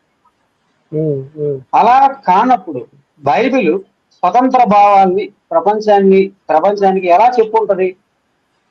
అవును. ఎలా ప్రభావితం చేసి ఎంత మార్పుని తీసుకొస్తుంది? ఈరోజు పురుషుని కంటే స్త్రీలు ప్రస్తుత రోజుల్లో చదువుల్లో ముందుకెళ్తున్నారు. ఇదే 2 శతాబ్దాల క్రితం పరిస్థితి చాలా దారుణంగా ఉండేది. అసలు పురుషులతో పోటీ కాదు కదా. స్కూల్కి వెళ్తే అది ఆ ఆచారం ప్రకారం తప్పు, నేరం. అలా ఉండేది భారతదేశం. కానీ ఎంతో మంది ఈవెన్ పురుషులే ముందుకు వచ్చారు కానీ ఆ సమానత్వాన్ని తీసుకొచ్చారు. దానికి బైబిల్ ప్రభావం చాలా ఉంది. బైబిలే చెప్పింది సమానం అని. స్త్రీ పురుషుడికి ఏమాత్రం తక్కువ కాదు. ఏమాత్రం స్త్రీ పురుషుడి ముందు పారేయటం లేదు. అన్ని విషయాల్లో స్త్రీకి పురుషునికున్న తలాంతులు ఉన్నాయి, పురుషునికున్న ఆ శక్తి ఉంది, ఆ స్వేచ్ఛ కూడా ఉంది. ఆ బైబిల్ ఆ విషయంలో ఎక్కడ కూడా స్త్రీని తగ్గించలేదు, పురుషుని హెచ్చించలేదు. కానీ స్వాభావికంగా పురుషుడు కుటుంబంలో యజమానిగా ఉంటాడు, భార్యకి ప్రేమిస్తాడు, భార్య భర్తకి లోబడి ఉంటది. తర్వాత సంఘానికి వచ్చేసరికి స్త్రీకి కూడా పురుషుని కంటే ఏమాత్రం తక్కువ హక్కు లేదు. వాక్యం చెప్పడం వచ్చినప్పుడు, నడిపించగలిగినప్పుడు స్త్రీ కూడా స్వేచ్ఛగా పనిచేయొచ్చు. కాబట్టి ఏమాత్రం స్త్రీ బోధించకూడదు అనే ఒక సిద్ధాంతాన్ని నేను ఎవరూ ఏకీపించలేదు. దానికి రాఘవయ్య గారు మీరు చాలా అద్భుతమైన ఉదాహరణలు పత్రికల్లో, తర్వాత సువార్తల్లో రెఫరెన్స్ చూపించి మీరు మంచి విశ్లేషణ ఇచ్చారు. ఇది సార్ నా అభిప్రాయం. ఈ అవకాశం ఇచ్చినందుకు మీ అందరికీ ధన్యవాదాలు. ఓకే. అపర్ణ తన అభిప్రాయం చెప్తారు. Welcome Rajesh, welcome. ఒకసారి హలో అంటారా రాజేష్? బావగారు వందనాలు. సరే సరే, వాయిస్ వినబడుతుందా? వినబడుతుంది. అపర్ణ అయిపోయిన తర్వాత మీరు మాట్లాడండి, ఓకేనా? Okay right. దేవుడి నామానికి స్తోత్రం. కూడి ఉన్న బ్రదర్స్ అందరికీ నా వందనాలు. అయితే చాలా మంచి టాపిక్ మీద డిబేట్ పెట్టారు. చాలా మంచి విషయాలు తెలుసుకున్నాం కూడా ఇందులో. మా లాస్ట్ టైం అయిన డిబేట్ లో కూడా నేను మాక్సిమం టైంలో ఉన్నాను, కొన్ని కామెంట్స్ కూడా చేశాను. అయితే లాస్ట్ టైం అయిన డిబేట్ మీద నా పాయింట్స్ ఏంటంటే, ముందుగా బైబిల్ని అర్థం చేసుకునేటప్పుడు దాన్ని అన్ని విషయాలుగా అర్థం చేసుకోవాలి. ఒక మాట పట్టుకొని ఆ మాటను మాత్రం ఒక స్టేట్మెంట్ గా తీసుకొని చెప్పడం వల్ల దాన్ని క్లియర్ గా ప్రజెంట్ చేయలేమని నేను అనుకుంటున్నాను. ఎందుకంటే పౌలు గారు అక్కడ కొరింథీ పత్రికలోని ఏదైతే ప్రస్తావించారో, స్త్రీలు మీరు ఇలా ఉండాలి, ఇలా ఉండకూడదు, లేకపోతే ఆధిపత్యం చెలాయించాలన్న మాట ఏదైతే ప్రస్తావించారో అదే కాంటెక్స్ట్ లో వాడబడి ఉంది అనేది ఆలోచించాలి. మీరు దానికోసం చాలా కరెక్ట్ గా చెప్పారు. ఏంటి అంటే అది అక్కడ దాని కింద వెళ్ళినప్పుడు తెలుస్తుంది అనమాట. పురుషులు ఎలా ఉండాలి, పరిశుద్ధమైన చేతులు పెట్టి ప్రార్థన చేసేవారుగా ఉండాలి అంటే ఇట్ ఈస్ పర్సనలైజ్డ్ అని అక్కడ అర్థమవుతుంది. అక్కడున్న సంఘానికి ఆయన బోధిస్తున్నారు. అక్కడున్న సంఘానికి కొన్ని నియమాలు చెప్తున్నారు. ఈ విషయం మీరు చాలా బాగా ఎక్స్‌ప్లెయిన్ చేశారు. దాంతో నేను ఏకీభవిస్తున్నాను. ఈ మాట కోసం మాట్లాడుతున్నప్పుడు ఆయనకి మరి ఇంకెందుకు అర్థం కాలేదో నాకు తెలియలేదు గానీ, ప్రవక్తలు చాలా మంది మనకి బైబిల్‌లోని కనబడుతున్నారు. ప్రవక్తినులు, లేడీ ప్రాఫిట్స్ అన్నమాట. వీళ్ళందరూ కూడా దేవుని మాటలు ఎంతగానో బోధించారు. ఎన్నో సార్లు వాళ్ళు బలపరిచినట్టుగా ఉంది. వాళ్ళందరి కోసం మనం తెలుసుకుంటూనే ఉన్నాం. 40 సంవత్సరాలు న్యాయాధిపతిగా ఉన్న దెబోరాను చూసుకున్నట్టయితే, ఆవిడ న్యాయాధిపతి ఏదైనా సరే ఒక లా చేస్తున్నామంటే దాన్ని దేని బేస్ అయ్యి ఉంటది? ఆ లా చేయడానికి, ఆ లాకున్న రూల్స్ చేయటానికి, ఆ పీనల్ కోడ్ ఫాలో అవ్వటానికి ఆ కంట్రీ యొక్క రూల్స్ ఫాలో అవుతున్నారు కదా! అంటే ఆవిడ ధర్మశాస్త్రం క్షుణ్ణంగా తెలుసుకొని, ధర్మశాస్త్రాన్ని బోధిస్తూ, దానికి అనుగుణంగా దేవుని ఆజ్ఞలకు అనుగుణంగా ఆవిడ న్యాయం తీర్చారక్కడ. అంటే 40 సంవత్సరాలు అక్కడ ప్రజలకు ఆవిడ న్యాయం తీర్చారంటే ఎంతగా ఆవిడ దేవుడి ధర్మశాస్త్రాన్ని దేవుడికి ఆవిడిచ్చారు. ఎంత జ్ఞానం దేవుడికి ఆవిడిచ్చి నడిపించి ఉంటారు. అలాగే ఇంకా ఎస్తేర్ గారైతే ఇప్పుడు మాట్లాడారు. నిజంగానే ఆవిడ కింగే, క్వీన్ కాదన్నారు కరెక్ట్. ఎందుకంటే ఒక స్త్రీ అయ్యుండి మొత్తము తన వంశాన్ని ఆవిడ కాపాడుకోగలిగారు. మిరియం గారి కోసం తెలుసు. మిరియం గారైతే ఒక లీడింగ్ మ్యూజిషియన్‌గా అప్పట్లోనే. మరి దేవుడు ఈళ్ళందరికీ ఇన్ని శక్తులు ఇచ్చారు కదా! అంత గొప్ప జ్ఞానం ఇచ్చి నడిపించారు కదా! మొత్తము వాళ్ళందరిని నిలబెట్టడానికి. అలాగే ఇంకా చాలా మంది కొత్త నిబంధనలోకొచ్చేసరికి అన్నా గారి కోసం మనం తెలుసుకున్నాము. ఏషియా భార్య అయిన ఆవిడ గారు ప్రవక్త అని కూడా తెలుసుకున్నాం. ఇలా ఈళ్ళందరూ కూడా ప్రవక్తలుగా ఉన్నప్పుడు దేవుని వాక్యం ఆయన వాళ్ళకి అప్పచెప్పి ఆయా సమయాల్లో, ఆయా సందర్భాల్లో వాళ్ళందరినీ కూడా లీడ్ చేయమని దేవుడు ముందున పెట్టారు. కీర్తనలో కూడా మనకి తెలిసిన మంచి వచనం ఉంటుందప్పుడు. ప్రభువు మాట సెలవిచ్చుచున్నాడు, దాన్ని ప్రకటించు స్త్రీలు గొప్ప సైన్యంగా ఉన్నారు. ప్రభువు మాట సెలవిస్తున్నారంట. దేవుని మాటలు ఎవరైతే ప్రకటిస్తున్నారో, ఇక్కడ దేవుని మాటలు స్త్రీలు ప్రకటిస్తారు. వాళ్ళు నా గొప్ప సైన్యం అని దేవుడే చెప్తునేటప్పుడు వీళ్ళకేంటో నాకు అర్థం కాలేదండి. ఒకటి. ఎందుకంటే ఇంకా ముందుకెళ్ళేటట్టయితే ఇప్పుడు పౌలు గారి మాటలే తీసుకుందాం. పౌలు గారి మాటలనే వీళ్ళు మాటకి ఎత్తి చూపిస్తున్నప్పుడు పౌలుకి సమకాలీకంగా ఫిలిప్ గారు కూడా ఉన్నారు కదా! మరి ఫిలిప్ గారు నలుగురు కుమార్తెలు వాళ్ళు కూడా ప్రవక్తలుగా ఆ టైంలో ప్రవచించారు. ఆయన ఎక్కడ అబ్జెక్ట్ చేస్తున్నట్టుగా మనకు కనపడలేదే. మరి పౌలు గారికి స్త్రీలు బోధించడం ఆయనకి ఇష్టం లేదు. ఆయనకి అబ్జెక్షన్ అయినప్పుడు ఫిలిప్ గారి కుమార్తెలను కూడా ఆయన అబ్జెక్ట్ చేసి ఉండాలి. మనం ఎక్కడా కూడా ఆ వచనం మనం ఎక్కడా చూడలేదు. సో, ఈ పౌలు గారు ఆ పత్రికలో ఆయన మాట్లాడిన మాటలు ఆ సంఘాన్ని ఉద్దేశించిన మాటలు అని అక్కడ మనకి అర్థమవుతుందండి. అలాగే బైబిల్‌లోని కూడా మాటలు చూసేటప్పుడు కొన్ని పర్సనలైజ్డ్ ఇప్పుడు మన సంతోష్ బ్రదర్ చెప్పినప్పుడు కొన్ని పర్సనల్ ఉంటాయి. కొన్ని యూనివర్సల్ కూడా ఉంటాయి. ఇప్పుడు ఒక చిన్న మాట ఉంది. ఇప్పుడు నా సందర్భం కాబట్టి నేను చెప్తున్నాను. ఇంట ఉండి పని చేసుకునే వారుగా స్త్రీలుండాలి అని మాటుంది. ఇంట ఉండి పని చేసుకోవాలంటే ఉద్యోగాలు చేయకూడదండి మరి? కొంతమంది ఉంటారు. ఆవిడ మాత్రమే ఇంటికి ఆధారం అయి ఉండొచ్చు. భర్త లేరు చట్టాలు చచ్చిపోవాలా మరి ఫ్యామిలీ తిండి తినకూడదా? వాళ్ళకి మరి ఆధారం ఏంటండి? ఇంట ఉండి పని చేసుకున్నవారు అంటే అర్థం ఏంటి అంటే ఆడవాళ్ళకి వాళ్ళ నేచర్ గాసిపింగ్. చూసి రమ్మంటే కాల్చొచ్చేస్తారు. ఇంటి మీదకి 100 తగులు తెస్తారని మీ ఇంట్లో జాగ్రత్తగా ఉండి మీ ఫ్యామిలీని చూసుకోండి. మీ పిల్లల్ని చూసుకోండి. వాళ్ళ దేవునిలో పెంచండి. తిరుగులాడే పనులు ముసలమ్మ ముచ్చట్లు పెట్టుకోకండి అనే ఉద్దేశంతో మాట్లాడిన మాట అది. ఇప్పుడు ఆ మాటను పట్టుకొని ఆడవాళ్ళు ఉద్యోగం చేయకూడదు. ఈ మాటలు పట్టుకొని ఆడవాళ్ళు మాట్లాడకూడదు అంటే క్రిస్టియానిటీ మీద ఒక నెగెటివ్ ఇంపాక్ట్ వస్తుంది. స్త్రీలని క్రిస్టియానిటీ చాలా రిగ్రెసివ్‌గా తీసుకెళ్ళిపోతుంది. చాలా బ్యాక్వర్డ్‌గా తీసుకెళ్ళిపోతుంది అనే ఒక నెగెటివ్ థాట్స్ మనము వరల్డ్‌కి ఇచ్చిన వాళ్ళుగా అవుతామండి. క్రిస్టియానిటీ ఎప్పుడు ప్రోగ్రెసివ్‌గానే ఉంది.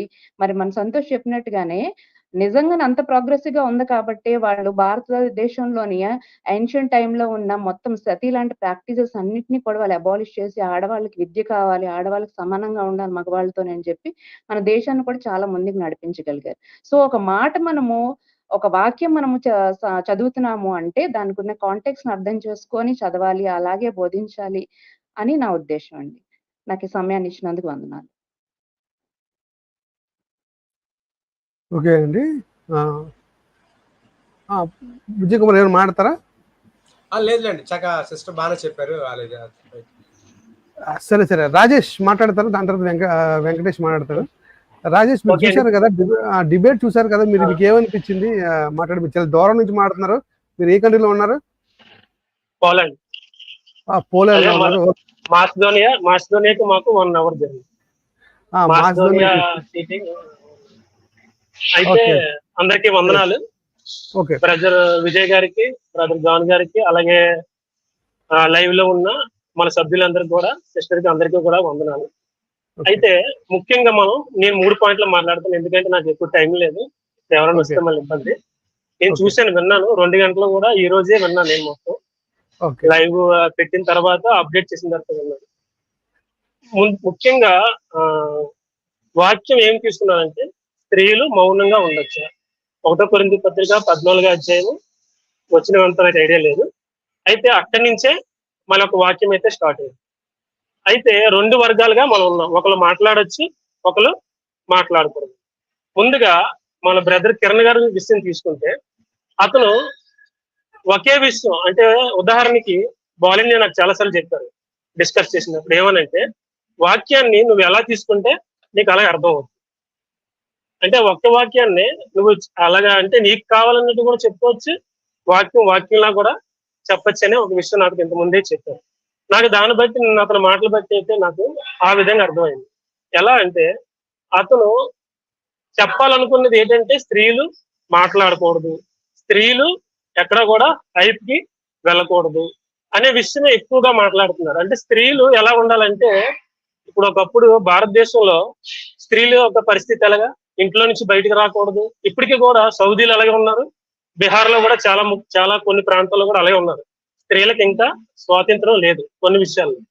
అంటే ఇతను ఏ విధంగా చెప్తున్నాడంటే అదే రీతిలో స్త్రీలు ఉండాలి అనే విషయాన్ని చెప్తున్నారు. ఎందుకంటే స్త్రీల యొక్క ప్రాధాన్యత ఎలా ఉంటదంటే, ఉదాహరణకి మా అమ్మాయి ఉంది, వాళ్ళు మరి ఎన్నో సంవత్సరాలు నడుచుకుంటూ దేవుని యొక్క పరిచయం చేశారు, సువార్తను చేశారు, ఇలా చాలా విషయాలు మరి సంఘంలో ఒక ముఖ్య పాత్రను పోషించారు. మరి స్త్రీలు ఎందుకు తక్కువగా ఉండాలి? ఈ రోజు స్త్రీలు చూసుకుంటే సమాజంలో ఎంతో మంది ఎన్నో విషయాలు, ఇక్కడ ఈ యొక్క యూరోప్ కంట్రీలో చూసుకుంటే పురుషుల కన్నా స్త్రీలు ఎక్కువగా ముందుకు వెళ్ళినట్లు ఇక్కడ నేను చూస్తున్నాను. వర్క్ విషయంలో కానీ, ఫ్యామిలీ విషయంలో కానీ, అన్ని విషయాల్లో కానీ. అలాంటప్పుడు ఇంక క్రైస్తవంలో రావడం ఎందుకు? స్త్రీలు ముందుకు రాకూడదంటే హైందువులో కూడా మరి చాలా మంది గౌరవిస్తున్నారు కదా. ఇప్పుడు మన సినిమాల్లో చూసినా ఎక్కడ చూసినా అంటే నేను మాట్లాడుతున్న ఏంటంటే, అతను చెప్పే ఒక ఉద్దేశాన్ని నేను 100కు 100% తప్పుపడతాను. ఎందుకంటే అది బైబిల్కి వ్యతిరేకం, దేవునికి వ్యతిరేకం. ఉదాహరణకి అతనికే చెప్పాలంటే, నేను యోబు గారు తన కూతుళ్ళకి సమానంగా, పురుషులతో సమానంగా ఏమిచ్చారు? ఆస్తినిచ్చారు. అలాగే మోసే నడిపించేటప్పుడు ఐగుప్తు నుంచి అరణ్యాలకు వచ్చినప్పుడు ఏ గోత్రం నాకు గుర్తులేదు, 12 గోత్రంలో గోత్రానికి పురుషులు ఉంటారు, స్త్రీలో ఉంటారు. అయితే మా పరిస్థితి ఏంటని అడిగితే మరి దేవుడు చెప్తాడు, వాళ్ళకి కూడా అలాగే ఇమ్మంటాడు. అలాగే పాలస్తీనా వచ్చిన తర్వాత పాలస్తీనా ప్రపంచ దేశంలో వాళ్ళకి స్వాస్థ్యం కూడా ఇచ్చాడు. మరి అలాంటప్పుడు ఎందుకు ఇచ్చాడు? ఇవ్వకూడదు కదా. అంటే ఒక ఇంట్లో ఇప్పుడు మన దగ్గర చూసుకుంటే మనం ఇవ్వం, మన అమ్మగారు చనిపోయిన తర్వాత వస్తువులు ఏమి ఇస్తారు కానీ ఆస్తిలో వాటా అయితే ఇవ్వరు. కానీ బైబిల్ అలా చెప్పట్లేదు, అన్నిటికీ సమానం అని చెప్తుంది. అదే కొరింథీ రాసిన పత్రిక 11వ అధ్యాయంలో చెప్తాడు, పురుషుడు స్త్రీ సమానమే. ఇంతకీ స్త్రీ గురించి పురుషుడి గురించి వచ్చేటప్పుడు యేసుక్రీస్తు వారు వధువై ఉన్నారు, సంఘము స్త్రీయే ఉంది. అలాగైతే మరి మనం ఎవరు కూడా మాట్లాడకూడదు, మనందరూ స్త్రీ లెక్క వస్తుంది. అంటే పురుషులు కూడా మాట్లాడదు, అందరూ మౌనంగా ఉండాలి. అతను చెప్పిన దాని బట్టి వాక్యాన్ని అక్కడ ఏం చెప్తుందో అది మాత్రమే తీసుకోవాలి. ఇంకోటి ఏంటంటే, అక్కడ మీరు ఒక పాయింట్ రైట్ చేశారు, ఏంటి? ధర్మశాస్త్రం ఇలాగే సెలవిస్తుంది. ఆ ఒక్క వాక్యం కూడా చెప్పలేదు, ఈవెన్ అక్కడ వాళ్ళు చెప్పలేదు. సారీ అనుకోకండి, మీరు కూడా దానికి వివరణ ఉంది. ఇంకోటి తిమోతి రాసిన పత్రిక దగ్గర అక్కడికి వెళ్ళేటప్పుడు అవ్వ మోసపోయింది అని చెప్పారు, అక్కడ క్లియర్ గా ఉంది. కానీ అవ్వ అదే పరిశుద్ధతతో, విధేయతతో, వివేకతతో ఎలా ఉన్నదో దాని వివరణ కూడా ఉంది. అప్పుడు ఆ రెండింటికి అది చెల్లుబాటు అవ్వలేదు. ఆ 2 వివరణ ఇచ్చేటప్పుడే అక్కడ సరైన న్యాయం చేకూర్చేటట్టు ఉంటుంది. అయితే నేను చెప్పొచ్చేది ఏంటంటే, వాక్యము స్త్రీలైతే బోధించవచ్చు, దానికి 100కి 100%. ఇంకోటి ఏంటంటే, ప్రవచనం చెప్పడం వేరు, బోధించడం వేరు, ఉపదేశం వేరు. 3 వేరే, 3 ఒకటి కాదు. ఇంకోటి ఏంటంటే, స్త్రీలు ఉదాహరణకి అదే 2వ తిమోతి రాసిన పత్రికలో ఒక విధవరాలు కూడా ఏ స్థాయిలో ఉండాలి? 20-30 సంవత్సరాలు కాదు, 60 సంవత్సరాలు దాటితేనే ఆమె విధవరాలు అని చెప్పి మరి అపోస్తలుడైన పౌలు తిమోతి రాసిన పత్రికలో చెప్పారు. అంటే స్త్రీ ఇప్పుడు ఈ రోజు చాలా మంది సమాజంలో మన యూట్యూబ్ లో కూడా చూస్తున్నాం, చిన్న పిల్లలు అంటే ఒక 16 సంవత్సరాలు 17 సంవత్సరాలు ఉన్న వాళ్ళు బోధించేస్తున్నారు. అంటే వారు చెప్పడానికి కూడా ఒక అవకాశం ఉంది, ఏంటంటే ఎవరు పడితే వాళ్ళు బోధించేస్తున్నారు. అలా కాదు, ఇప్పుడు స్త్రీలు ఉన్నారంటే సంఘంలో ఇప్పుడు ఒక సేవకులు ఉన్నారు. ఉదాహరణకి మా తల్లి గారు ఎవరు, మన బాలన్య గారు అమ్మగారు. ఆవిడేంటి ఎన్నో సంవత్సరాలు పిల్లల్ని నడిపించారు. ఇప్పటికీ అందరూ కూడా సేవలో ఉన్నారు. నడిపించిన తర్వాత ఆవిడ మరి వృద్ధాప్యం అయినప్పుడు స్త్రీల కూటాన్ని నడిపించారు. అంటే ఒక స్థాయి కావాలి. స్త్రీ వాక్యం బోధించాలన్నా కూడా ఒక స్థాయి ఉండాలి. ఎలా పడితే అలాగా ఒక చిన్న వయసులో ఉండి ఒక బాధ్యత లేకుండా, ఒక విధేయత లేకుండా, పరిశుద్ధత లేకుండా అదైతే మాత్రం చెప్పకూడదు. దానికి దేవుడు కూడా మరి పర్మిషన్ ఇవ్వట్లేదు. ఒక స్త్రీ ఎప్పుడు ఒక పురుషుడు ఎప్పుడు చెప్పాలని చెప్పాడు, మద్యపానం చేయకూడదు, అలాగే ఒకటే స్త్రీ ఉండాలి.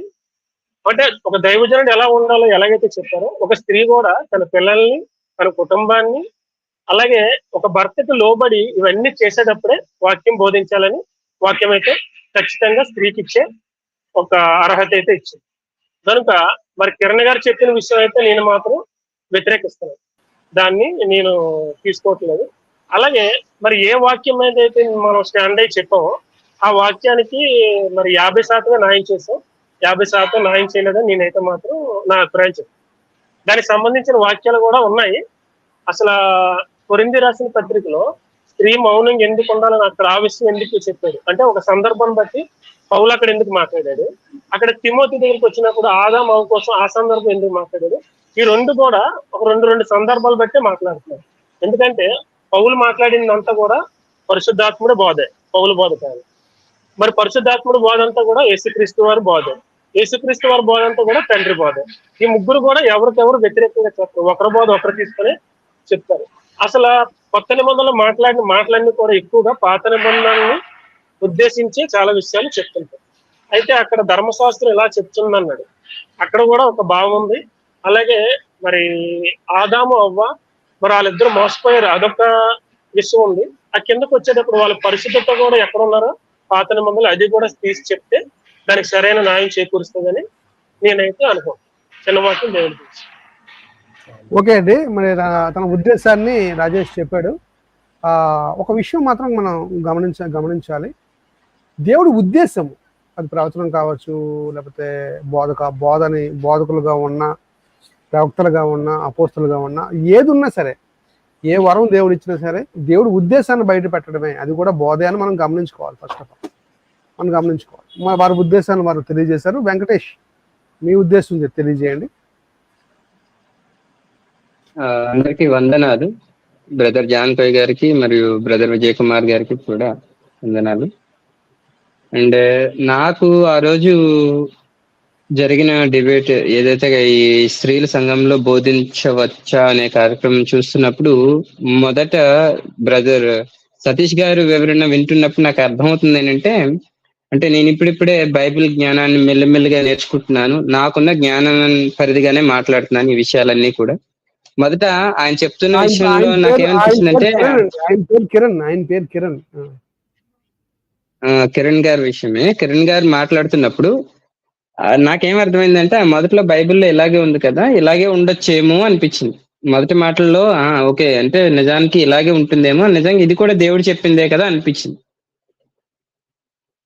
కానీ రెండో వివరణ ఎప్పుడైతే జాన్ కొయ్య గారు ఇవ్వటం మొదలు పెట్టారో అక్కడి నుంచి నాకు ఒక డిఫరెంట్ ట్రాన్స్ అనేది కనబడుతుంది. అంటే అక్కడ కొరింథీయులు రాసిన పత్రికల్లో ఎలా అయితే బోధించవద్దు అని చెప్పారో స్త్రీలకి, ఆ తర్వాత ఎందుకు అంటే నాకు అక్కడ అర్థమైంది ఏంటంటే ఒక కంటెస్ట్, ఓకే అక్కడ ఉన్న ప్రజలకి నిజంగా ధీటుగా సమాధానం చెప్పగలిగి ధీటుగా అన్ని నేర్పించగలిగే ఒకే వ్యక్తి ఎవరున్నారంటే అప్పుడు పౌలు గారు ఉన్నారు అక్కడ. సో అంత జ్ఞానం అక్కడ ఉండేటప్పుడు ఈ సంఘంలో ఇంకా చాలా అవకతవకలు ఉండేటప్పుడు వేరే వాళ్ళని బోధించడానికి అర్హత లేదని ఆయన చెప్తున్నారు. ఒక సందర్భం అయి ఉండొచ్చు, కావచ్చు. మేబీ అక్కడ పరిస్థితులు ఎలా ఉన్నాయి, ఏమున్నాయి అనేది నిజంగా ఇక్కడున్న భూమి మీద ఉన్న ఏ ఒక్కరికి ఆ విషయాలు తెలియదు.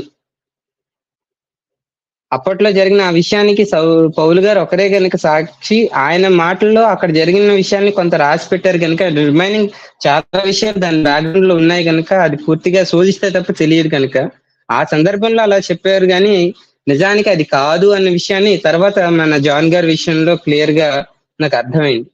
అప్పుడు పరిస్థితుల వల్ల అక్కడ ఒక్క కంటెస్ట్ మాత్రమే, అంటే మేబీ ఆ లైన్ ఒక్కటే అలా చూపిస్తుంది కానీ రిమైనింగ్ ఎక్కడ కూడా బైబిల్లో ఇది అంటే ఇలా కాదు, ఇంకా సంఘంలో ఎక్కడ స్త్రీ మాట్లాడకూడదు, స్త్రీ బోధించకూడదు అనే విషయాన్ని ఎక్కడ ప్రస్తావించలేదు. ఇంకా స్త్రీని మోటివేట్ చేస్తున్నట్టుగా, స్త్రీని ఇంకా మాట్లాడొచ్చు అనే విధంగా చాలా వాక్యాలు దాని తర్వాత మరి జాన్ కొయ్య గారు చూపించారు. సో దాన్ని బట్టి నాకు అర్థమైంది ఏంటంటే అది కరెక్ట్ కాదు అని. తర్వాత ఇంకోటి ఏంటంటే స్త్రీని వేరుగాను పురుషుడిని వేరుగాను దేవుడు ఎప్పుడు చూడలేదు. ఆదికాండం మొదలుకొని ఇప్పటి వరకు కూడా మనం చూస్తూ ఉంటే ప్రకటన గ్రంథం వరకు కూడా ఎక్కడ కూడా స్త్రీని వేరుగాను పురుషుడిని వేరుగాను దేవుడు ఎక్కడ భావించలేదని క్లియర్ గా చెప్తున్నప్పుడు మరి స్త్రీకి పురుషునికి అర్హత ఉంది ఎందుకు, స్త్రీకి అర్హత లేదు ఎందుకు? ఇలాంటి విషయాల్ని మనం ఎక్కువగా ఇంకా ఆలోచించాల్సిన అవసరమే లేదు ఫస్ట్ థింగ్. ఎందుకంటే పురుషుడు ఎంత బాగా బోధించగలదో స్త్రీ అంతకంటే ఎక్కువ కూడా బోధించగలదు. సో అందుకని స్త్రీని మనం బోధించే విషయంలో తను అంగీకరించాలి అనే విషయాన్ని జాన్ కొయ్య గారు క్లియర్ గా వివరించారు. మరి అన్నిటికంటే ముఖ్యంగా ఒక చిన్న ఎగ్జాంపుల్ గా ప్రతి విషయంలో పుట్టిన ప్రతి ఒక్కరికి కూడా తల్లి అనే వ్యక్తి మొదటి గురువు. తల్లి ప్రతి విషయాన్ని కొడుకు గాని కూతురు గాని తన బిడ్డలు గాని చాలా బాగా నేర్పిస్తుంది. ఎలా నేర్పించిద్దంటే ఒక ఎగ్జాంపుల్ గా అవ్వమ్మ ఏదైనా తోటలో నుంచి దేవుడు బయటికి వెళ్ళిపోయినప్పుడు వెళ్ళిపోయారు. నిజానికి దేవుడిని దూషించకుండా తిరిగి తనకి పుత్రుడు పుడితే అది దేవుని వల్లే పుట్టారు అనే అంత దేవుని పైన భక్తితో ఎంతో ప్రేమతో అంత నమ్మకంతో ఉన్న ఆవిడ నిజానికి దేవుడి విషయంలో నన్ను ఏదైనా తోటలో నుంచి గెంటేశారు కనుక దేవుడికి వ్యతిరేకంగా ఉండని ఎక్కడ చెప్పలేదు కదా.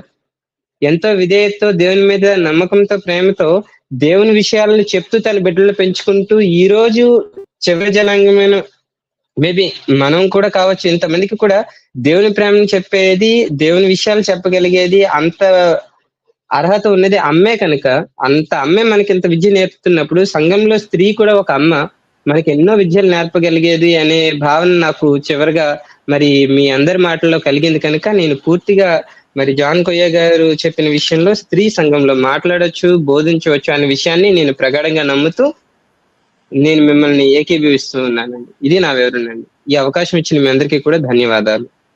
రైట్ అండి. చూడండి ఎవరో ఓకేనండి మనం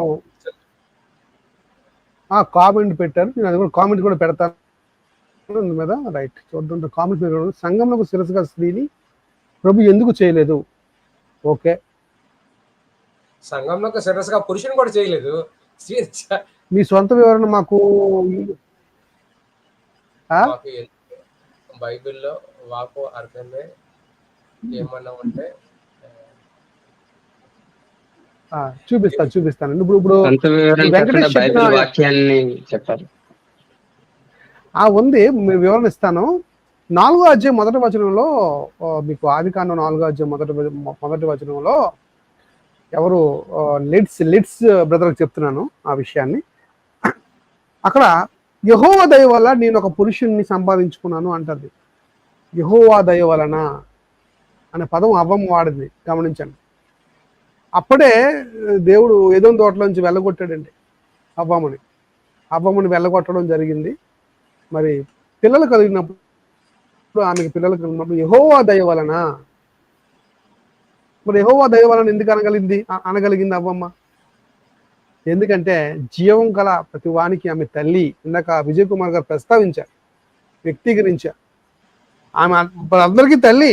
ఆమె లేకపోతే మనం అసలు లేము. అంత ప్రయారిటీ ఇచ్చాడు. జీవం గల ప్రతి వారికి తల్లి అనే పదాన్ని దేవుడు, పరిశుద్ధాత్మ దేవుడు ఆదికాండంలోనే రాయించాడంటే మీరు ఈజీగా ఎందుకు తీసుకున్నారు ఆ పదాన్ని? పైగా యెహోవా దయ వల్ల నేను ఒక బిడ్డను కన్నాను అని క్లియర్గా 4వ అధ్యాయం మొదటి వచనాల్లో మీరు చూడొచ్చు. మీరు ఆదికాండంలో బైబిల్ తెరిచి చదువుతాను ఒకసారి కావాలంటే నేను చదువుతాను, చూడండి. ఆదికాండము 4వ అధ్యాయము. ఆదాము తన భార్య అయిన హవ్వను కూడినప్పుడు ఆమె గర్భవతి అయి కయ్యను కని యెహోవా దయ వలన నేను ఒక మనుషుని సంపాదించుకొనుచున్నాను నేను. యెహోవా దయ వలన, యెహోవా దయ వలన అనే పదము కనబడింది క్లియర్గా. హవ్వకు ఒక విలువ ఉంది, వాల్యూ ఉన్నట్టుగా మనకు కనబడుతుంది. కనుక మీ బైబిల్లో వివరణ అడిగారు, నేను వివరణ చూపించా. అవ్వమ్మ ప్రతి ఒక్కరికి తల్లి అని బైబిల్ చెప్తుంది. రైట్ అండి. ఆశాజ్యోతి వచ్చారు, ఏం మాట్లాడతారా? ఓకే. ప్రైజ్ లార్డ్ అండి. అందరికీ కూడిన వాళ్ళందరికీ ప్రైజ్ లార్డ్. దేవునికి నామానికి స్తోత్రాలు. అయితే మొన్న జరిగిన డిబేట్ విషయంలో నాకున్న కొన్ని సందేహాలు నేను కూడా మాట్లాడాలని అనుకుంటున్నాను. అభిప్రాయం కూడా చెప్పాలని అనుకుంటున్నాను. ఫస్ట్ ఆఫ్ ఆల్ ఎవరైతే వ్యతిరేకంగా స్త్రీలు మాట్లాడటం మంచిది కాదు, మౌనంగా ఉండాలి అని చెప్పారో బ్రదర్ కిరణ్ గారు, వారికి కొన్ని ప్రశ్నలు అడగాలని అనుకుంటున్నాను. మరి ఈ డిబేట్ ఆయన చూస్తున్నారని భావిస్తున్నాను. కొన్ని రిఫరెన్స్లు వారికి అనుకూలంగా మార్చుకున్నారని నాకు అనిపించింది. నేను స్త్రీని కాబట్టి ఆటోమేటిక్గా నేను మాట్లాడాలని అనుకుంటాను. కానీ నా అభిప్రాయం కాదు, నా ఆలోచన కాదు. వాక్యం ఏది చెప్తే స్త్రీలైనా పురుషులైనా అదే ఫాలో అవ్వాలి. అది మనకి ఇవ్వబడిన ఆజ్ఞ. కాబట్టి బైబిల్ గ్రంథంలో మనం చూసుకున్నట్లయితే మా వలే ఏర్పరచబడ్డారు అన్న ఒక మాట కనపడుతుంది. ఆ మాటని ఆయన చాలా అంటే ముందుకి దాటి వేసేసారు. దేని కొరకు ఏర్పరచబడ్డారు? మా వలే అంటే దేని కొరకు? పంచి పెట్టడానిక, లేకపోతే వండడానిక, లేకపోతే దేనికి ఏర్పరచబడ్డారు? ఒక్కొక్కరు ఒక్కొక్క పనికి ఏర్పరచబడతారు. ప్రవచించడానికి వేరు, పంచి పెట్టడానికి వేరు, అలా వేరే విషయాలకి ఏర్పరచబడొచ్చు కదా అని ఆయన ఆ మాటను, ఆ వాక్యాన్ని దాటి వేశారని నాకు అనిపించింది. మావలే అంటే అక్కడ శిష్యులు ఏర్పరచబడ్డారంటే దేని కొరకు ఏర్పరచబడ్డారు? బోధించడానికే కదా, సువార్త ప్రకటించడానికే కదా. మావలే అంటే ఇప్పుడు సేవకులు ఉన్నారు, మావలే ఒక స్త్రీ ఏర్పరచబడింది అని మీరు చెప్తే దానికి అర్థం ఏంటి అంటే ఆవిడకి ఫుల్ రైట్స్ ఉన్నాయనే కదా అర్థం, బోధించడానికి. అలాగా చాలా విషయాల్లో ఏర్పరచబడిన అమ్మగారికి కూడా ఇక్కడ వందనాలు చెప్తున్నట్లు ఇక్కడ యోహాన్ గారు రాస్తూ ఉంటారు. అంటే ఎక్కడైతే ఆ పదం ఏర్పరచబడినది అనే పదం పడిందో అక్కడ ఆయన వేరే విషయాలకు ఏర్పరచబడ్డారు, వాక్యం బోధ నిమిత్తం ఏర్పరచబడలేదు అని ఆయన ఆ వాక్యాన్ని ఆయనకు అనుకూలంగా మార్చుకున్నారని నేనైతే భావిస్తున్నాను. ఆ వాక్యం అయితే నాకు అలా అర్థమైంది. ఎందుకంటే నేను మాత్రమే గాక సత్యంని ఎరిగిన వారందరూ మనలో నిలుచుచు అని ఇక్కడ కిందన యోహాన్ రాసిన 2వ పత్రికలో రాయబడింది. అక్కడ మొత్తం సత్యం కోసమే సాక్ష్యం చెప్పే వారికి అందరికీ వందనాలు చెప్తున్నట్లుగా, అంటే దేవుని పనిలో, దేవుని యొక్క సహవాసంలో, పరిచర్య ధర్మంలో ముందుకు వెళ్తున్న వారికి కొరకు మాత్రమే ఆ పేర్లు మాత్రమే జీవగ్రంథంలో రాయబడ్డాయి. అలాంటి వారిని కూడా ఆయన చులకనగా చూస్తూ మాట్లాడారు అని అనిపించి కొంచెం బాధ అనిపించింది. దానికి ఆయన పూర్తి వివరణ అంటే తర్వాత అయినా ఇవ్వాలి అని నేను కోరుకుంటూ ఉన్నాను. దైవ చిత్తానుసారంగా జాగ్రత్తగా పరిశీలన చేసి మాట్లాడాలని అనుకుంటున్నాను. తర్వాత ప్రవక్తిని అయిన దెబోరా విషయంలో కూడా ఆయన అలాగే మాట్లాడారు. ప్రవచించవచ్చు కానీ బోధించకూడదు అని. ప్రవచనము కూడా ఒకని ఊహను బట్టి పుట్టలేదని వాక్యం చెప్తుంది. ప్రవచనము కూడా దేవుని చిత్తానుసారంగానే వచ్చింది. అది దేవుని మాట. ప్రవచనం అంటే ఏంటో కాదు, అది దేవుని మాట. ఎవరు మాట్లాడినప్పటికీ కూడా యెహోవా వాక్కు సెలవిచ్చను అని పాత నిబంధన అంతా కూడా ప్రవచనం వచ్చిన ప్రతి చోట యెహోవా వాక్కు అని వాక్యము మనకి చెప్తా ఉంది. ఆ ప్రవచనాన్ని కూడా దేవుని మాట కాదు, అది ఓన్లీ ప్రవచనం మాత్రమే అని కొట్టి పారేశారు. ఈజీగా ప్రవచనాన్ని కూడా కొట్టి పారేశారు. ఆవిడ అంత గొప్ప నాయకురాలు, న్యాయాధిపతి ఆవిడ. మగవాళ్ళు కూడా ఆమె మీద ఆధారపడ్డారు ఆ రోజున. ఆ ప్రవక్తిని దెబోరా గారు వస్తేనే గాని ఆ రాజు యుద్ధానికి వెళ్ళనంటారు భయపడిపోయి. వాళ్ళందరూ ఆ మాటకి ఏమన్నారంటే అక్కడ పురుషులందరూ స్త్రీల స్వభావం వంటి వారు అయిపోయారు, అందుకనే ఆవిడ నాయకురాలుగా ఉన్నది, లేకపోతే ఉండకలా. అంటే ఈ రోజుల్లో లేరా సంఘంలో?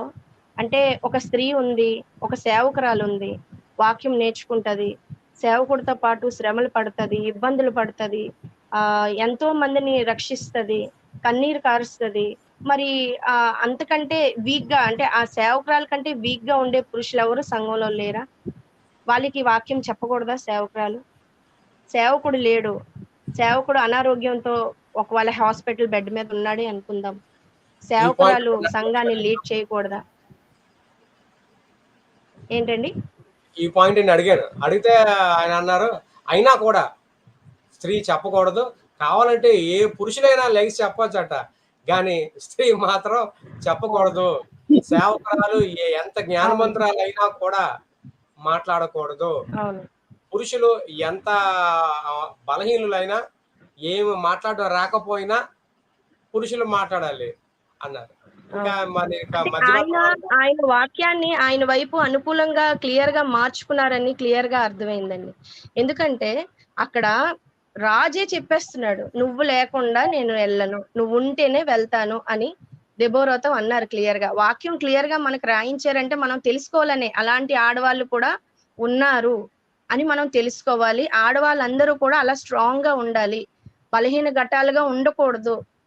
శారీరకంగా బలహీనంగా ఉన్నప్పటికీ కూడా, సాఫ్ట్ నేచర్ తో ఉన్నప్పటికీ కూడా వాళ్ళు మెంటల్ గా స్ట్రాంగ్ గా ఉండాలని దేవుడు ఎప్పుడు కోరుకుంటున్నాడు. క్రీస్తునందు బలవంతులు కండి అని మనల్ని పిలుస్తున్నాడు అంటే కేవలం పురుషుల్ని మాత్రమే కాదు కదా ఆ వాక్యం వర్తించేది. ఆడవాళ్ళకి కూడా, అంటే స్త్రీలకి కూడా వర్తిస్తది. క్రీస్తునందు ప్రతి ఒక్కరు బలం తెచ్చుకోవాలి. అల్టిమేట్ గా దేవుని యొక్క ఉద్దేశం ఏంటి అంటే, స్త్రీ అవని పురుషుడు అవని ఎవరైనప్పటికీ ఒక ఆత్మను రక్షించాలి. వాళ్ళు బోధిస్తున్నప్పుడు అనేకుల్లో కార్యాలు జరగాలి, అనేకుల్లో మనసులు మారాలి. అలా చూసుకోవాలి. కానీ బోధిస్తుంది పురుషుడా స్త్రీయా అంటే, స్త్రీ ఎంత గొప్ప బోధ చేసినా దేవుని ఆత్మ పరిపూర్ణంగా ఆవిడ మీద ఉన్నా నేను విన్ను అన్న మనస్తత్వం అది దేవుని యొక్క మనస్తత్వమా లేకపోతే ఇంకెవరి మనస్తత్వమా అని అర్థం చేసుకోవాలి ఒకసారి. స్త్రీలు వంటి స్వభావం ఉన్నారు అంటే ఏ వాక్యం చెప్పినా దానికి వ్యతిరేకమైన భావాలతో ఆయన ఆ వాక్యాన్ని దాటివేసేసి ఆయనకు అనుకూలంగా మార్చుకున్నారని పూర్తిగా నాకు ఆ రోజు అర్థమైంది.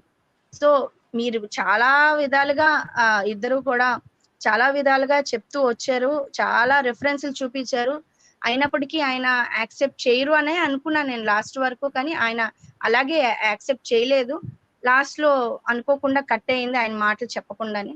ఏదేమైనప్పటికీ మిరియాము విషయంలో కూడా అలాగే దాటి వేశారు. మిరియాము చిన్నప్పటి నుంచి మోషేని కాపాడుకుంటూ వచ్చింది.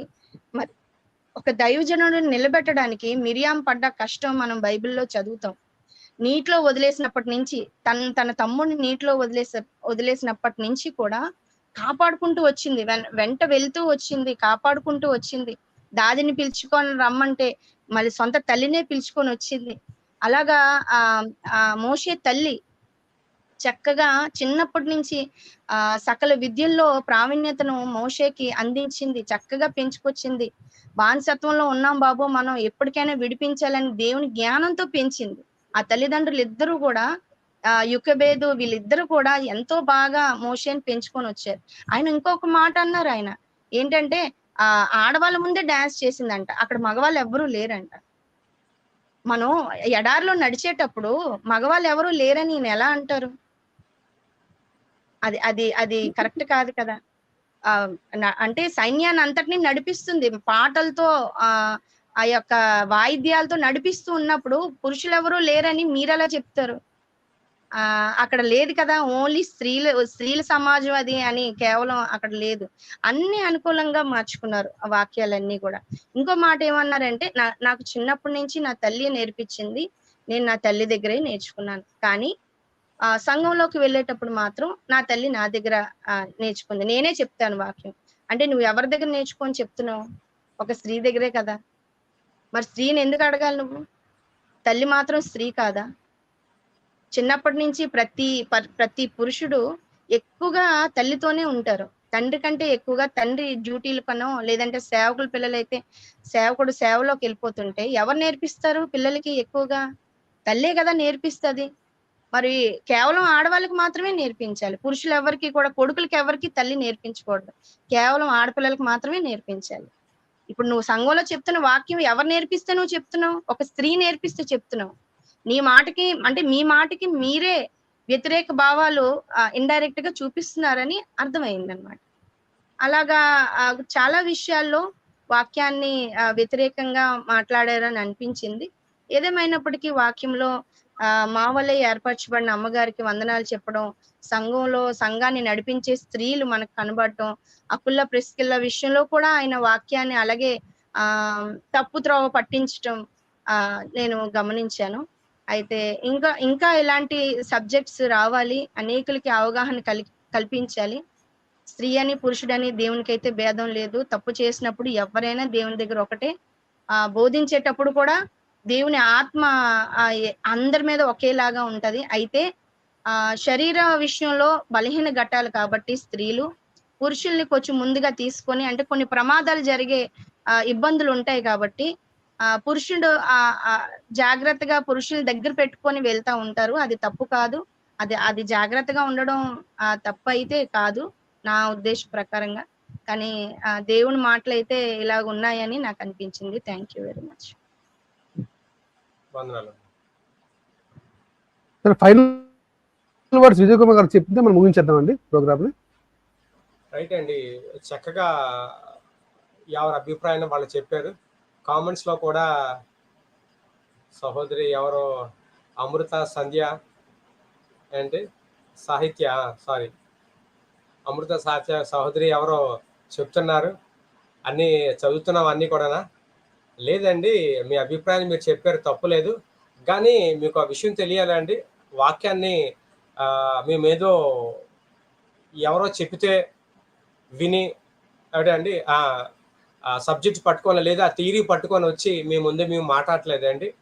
ఒక అంశాన్ని మీ దగ్గర పట్టుకొచ్చామంటే అంశం మీద ఎంతో మేము పరిశోధన జరిపి 1కి 10 సార్లు, 10 సార్లు కాదు ఇంకా ఎక్కువ సార్లే ఏమిటా అండి దాని మీద పరిశోధన చేసి పరిశీలించి, ఎందుకంటే ఒక వాక్యం ఉందంటే నేను ఒక్క కోణంలో మాత్రమే చూడడం. ఇప్పుడు కాదండి, మాకు అది వాక్యం మొదలు పెట్టిన సేవలో రాకముందు నుంచి మాకు అలవాటు. ఒక వాక్యాన్ని అన్ని కోణాల నుంచి పరిశీలించి అదో వాక్యం దేవుడు ఏంటి చెప్పాలనుకుంటున్నాడు, అందులో ఆత్మభావం ఏంటి, మాకు ఏది అర్థమైందో మేము అది తీసుకోమండి. బైబిల్ ఏం చెప్పాలనుకుంటుంది, ఆ సందర్భం ఏంటి, ఆ విషయాల గురించి పూర్తిగా విశ్లేషించి అధ్యయనం చేసి అప్పుడు మీ దగ్గరకు వస్తామండి. ఎందుకంటే మేమందరికి చెప్పేవాళ్ళం కదండి, 1-2 సార్లు ఆలోచించి అప్పుడు మీ దగ్గరకు వస్తామండి. అయినా మీకు ఇంకా అనుమానాలు ఉంటాయి మాత్రం ఏం పర్వాలేదు బ్రదర్ గారు, అవసరమైతే ఇంకో ఎపిసోడ్ చేద్దాం దీని మీద. అవసరం అయితే ఇంకొక చాలా అనుమానాలు ఉన్నాయి కావాలంటే, ఏమిటండి లేదంటారా? చిన్న సందేహం అన్న బల్ల ఇవ్వచ్చా అని సందేహం అడుగుతున్నారు. బల్ల ఇవ్వచ్చు అండి, ఖచ్చితంగా ఇవ్వచ్చు. నియమింపబడిన స్త్రీ ఉంటే కనుక, నియమింపబడిన స్త్రీ అంటే మరి సంఘాన్ని లీడ్ చేసే కెపాసిటీ ఉండి, సబ్జెక్ట్ ఉండి, వాక్యం బాగా నియమింపబడి దేవుడి చేత అభిషేకం కలిగిన స్త్రీ ఖచ్చితంగా ఉంటే కనుక ఖచ్చితంగా బల్ల ఇవ్వచ్చు అండి. రైట్ అండి, ఇలాంటి అంశాలు మనం ధ్యానించుకుందాం.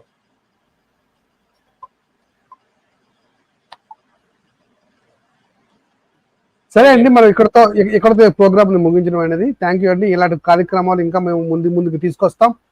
ఇంకా చాలా అంశాలు ఉన్నాయి బైబిల్ మీద. అనేకమైన చర్చలు చేయడానికి మేము సిద్ధంగా ఉన్నాం. మా టీం అంతా చర్చ సిద్ధంగా ఉంది. మరి అనేక మంది సహోదరులు కూడా వెల్కమ్ చేసి మేము చెప్తాం. ఖచ్చితంగా ఇలాంటి కార్యక్రమాలు ఫ్యూచర్ లో మేము కండక్ట్ చేస్తామండి. థ్యాంక్ యూ అండి. Thank you all. Praise lord.